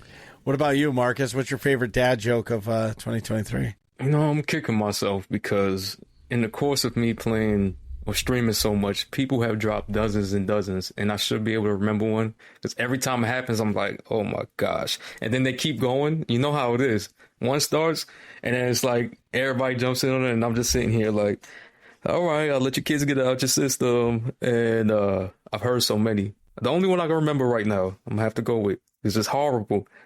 But it's a context-heavy one. It's just because I think I was playing Genshin Impact, and I came across some cow-looking thing, and, like, it hit me by mistake, and then that was a whole funny interaction. And then someone says, man, Marcus, I can't tell you how I feel right now. I can't really put it into words because that was such a moving interaction. And I was like, come on, man. Come on. That's terrible. That's great. But terrible. Yeah, it's so terrible. Just back on December 31st, Mordecus, there's a picture of 2 bees. One is called a Canadian bee, and then the other one is a USB, and it has the USB plug on the head of the bee. Like, you can't make that shit up. It's fucking hilarious. Like, gosh. Nick just left to go get a bite of ice cream. All right. What else, Doritos? Using Atrax question, what is more of an abomination, pistachio ice cream or steak smothered with pistachio sauce? Whoa, both. I never heard of the pistachio sauce. What's happening there? What is happening there? That's a thing? Yep. That is a thing? Gross. All right, I'm gonna have to go with the steak because it's just gross. I don't hate pistachio ice cream, but that's not what I order when I go out to get ice cream. So I'm gonna have to say the steak is worse. You passed the test. Well, I didn't ask him that question. He was just it was the pistachio steak or pistachio ice cream question, and just gross. Yeah. Can waffles be used to redeem pistachio ice cream? No, I don't think so. No, nobody wants pistachio ice cream ever. Like I don't think pistachio ice cream on a waffle is going to be better than like many, many, many other flavors on a waffle. You know, like vanilla by itself would be better. Hey, I had a waffle sandwich, ice cream sandwich with vanilla ice cream in it. It was fantastic at PAX. Oh yeah, with the maple syrup too. That was unbelievable. Yeah, I got a couple of those also. I believe it.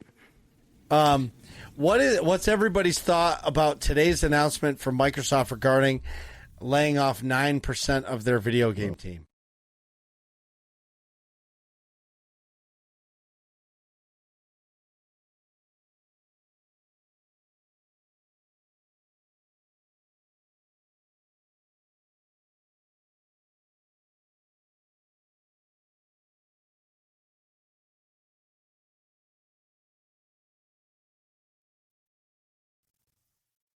Hello. Hi. Well, you're in here twice. I don't know why. That was bizarre. Did everybody lose internet? Yeah, I guess that seems like a server error or something. Oh yeah, so that was Riverside. Because if we all did, yeah, that was bizarre. Marcus, can you hear us? He might still be trying to get back into Riverside.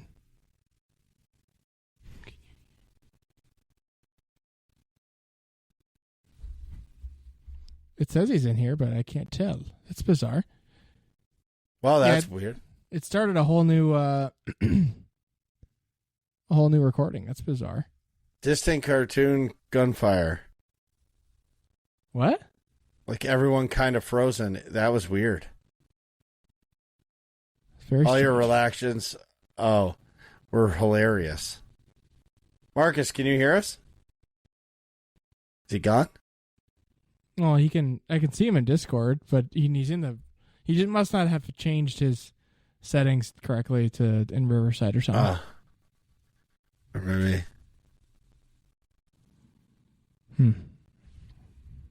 Shoot him a message.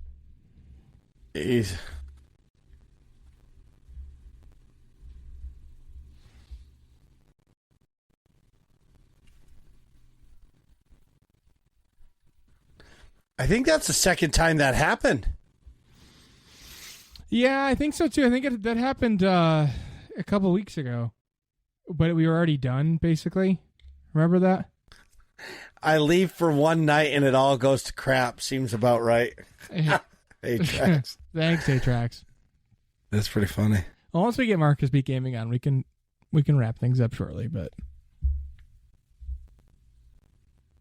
I can see him in Discord. We just can't hear him in Riverside. Marcus ever played Warhammer games? Little Dark Tide? Yeah.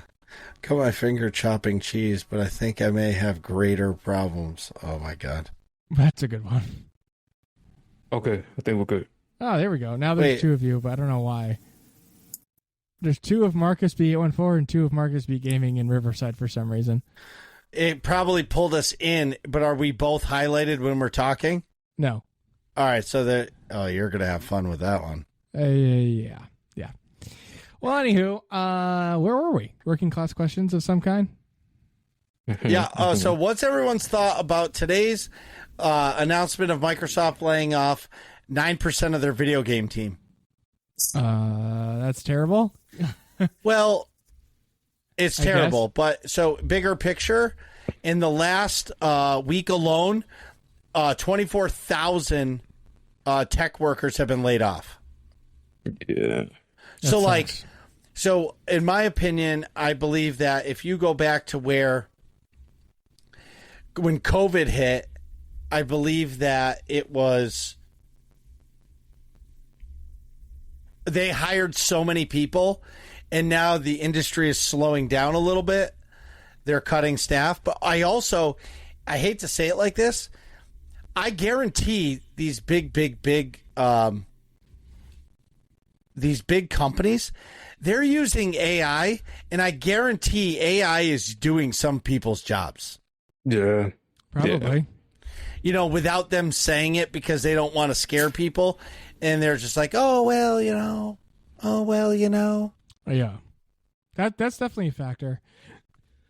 Yeah. I think there might have also been like overhiring that happened in 2020. Yep. 2021-ish. that was like, oh, we've got all this growth happening because of COVID. We're going to keep it going and keep fueling it. And then you're like, oh, wait, people aren't spending money. The economy's getting crappier, as things open back up. And now it's like, we actually don't need all these people. And because we have all these expensive office spaces that we are not using and taking losses there and all that type of stuff. So on top of AI, taking people's jobs potentially as well. Sure. Yeah. Well, overall, it's crappy though. It is. Yeah. Sophie asks you, Marcus, what is your favorite subclass? Okay. So, as I always say, I'm not a classist, but since Alpha of D1, first one that I played was Warlock because I'm usually the support guy in almost any game. So, I will say if I have to, freaking a pal with a gun to my head, if I have to say one, I'm going to have to say Warlock. Attaboy. All right. Light or dark subclass? Oh. Well, going with my support, there's no support like solar. If there was not a solar subclass for Warlock, could I do the helps that I do? Hell no. So I'm going to have to say light. It's tough though. Okay. What is your preferred enemy race to face?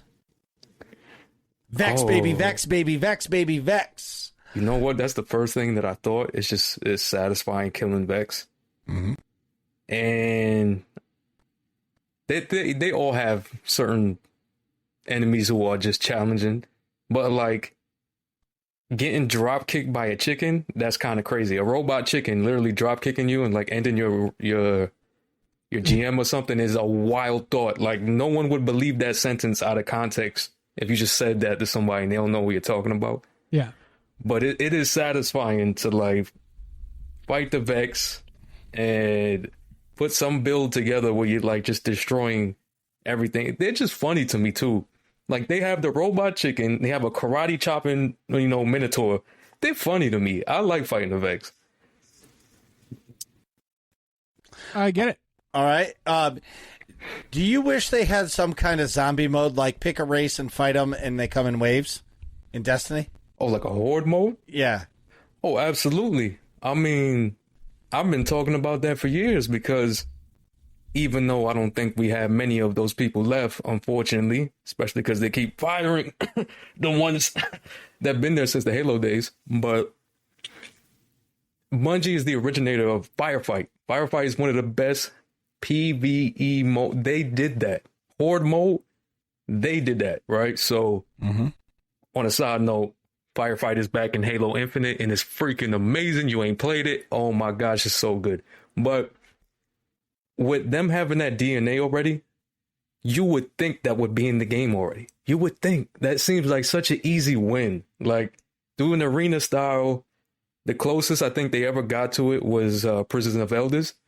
But yeah, they should have one and they should get on that because that's a gift that will keep on giving. You switch up the enemies, you switch up modifiers, you do some weekly rewards, you put some exclusive rewards in there, and it's just a recipe for fun and success. Like, you already got all the assets.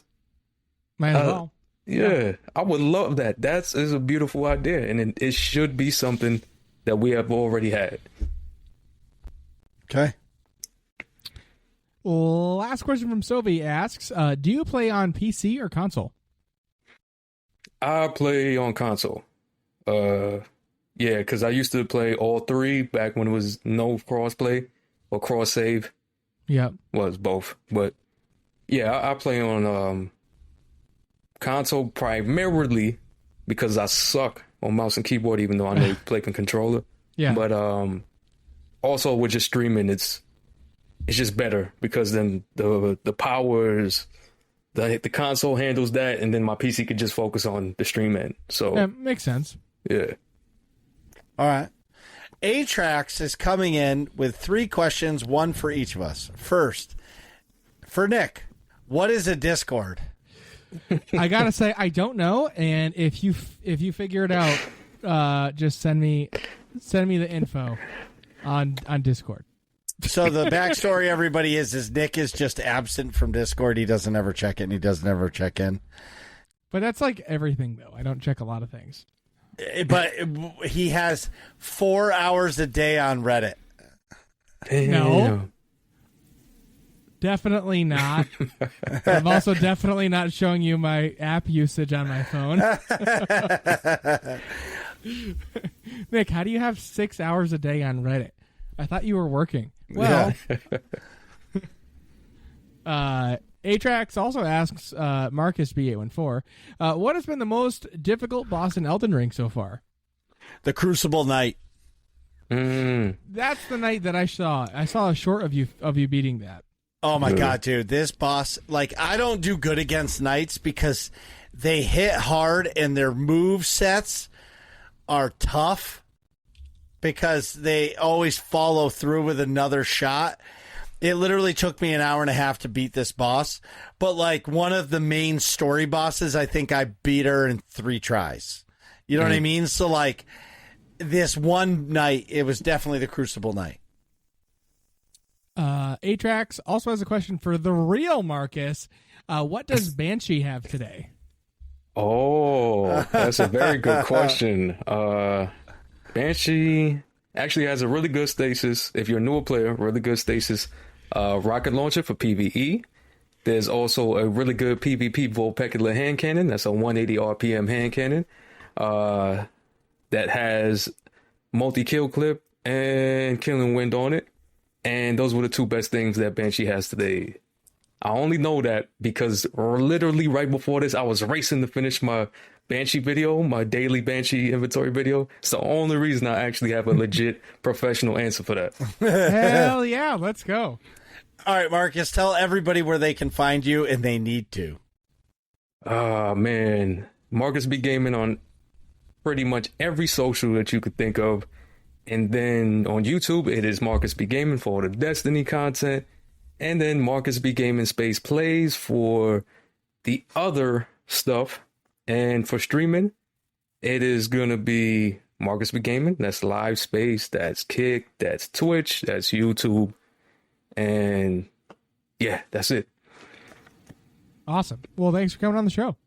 Man, y'all are great. I appreciate the hell out of you both. Thank you for inviting me back again. It's always dope. It's always fun. It's always a great conversation with y'all. And I appreciate it. So thank you for that. What are you guys talking about in here? Find out next episode of Working Class Nerds.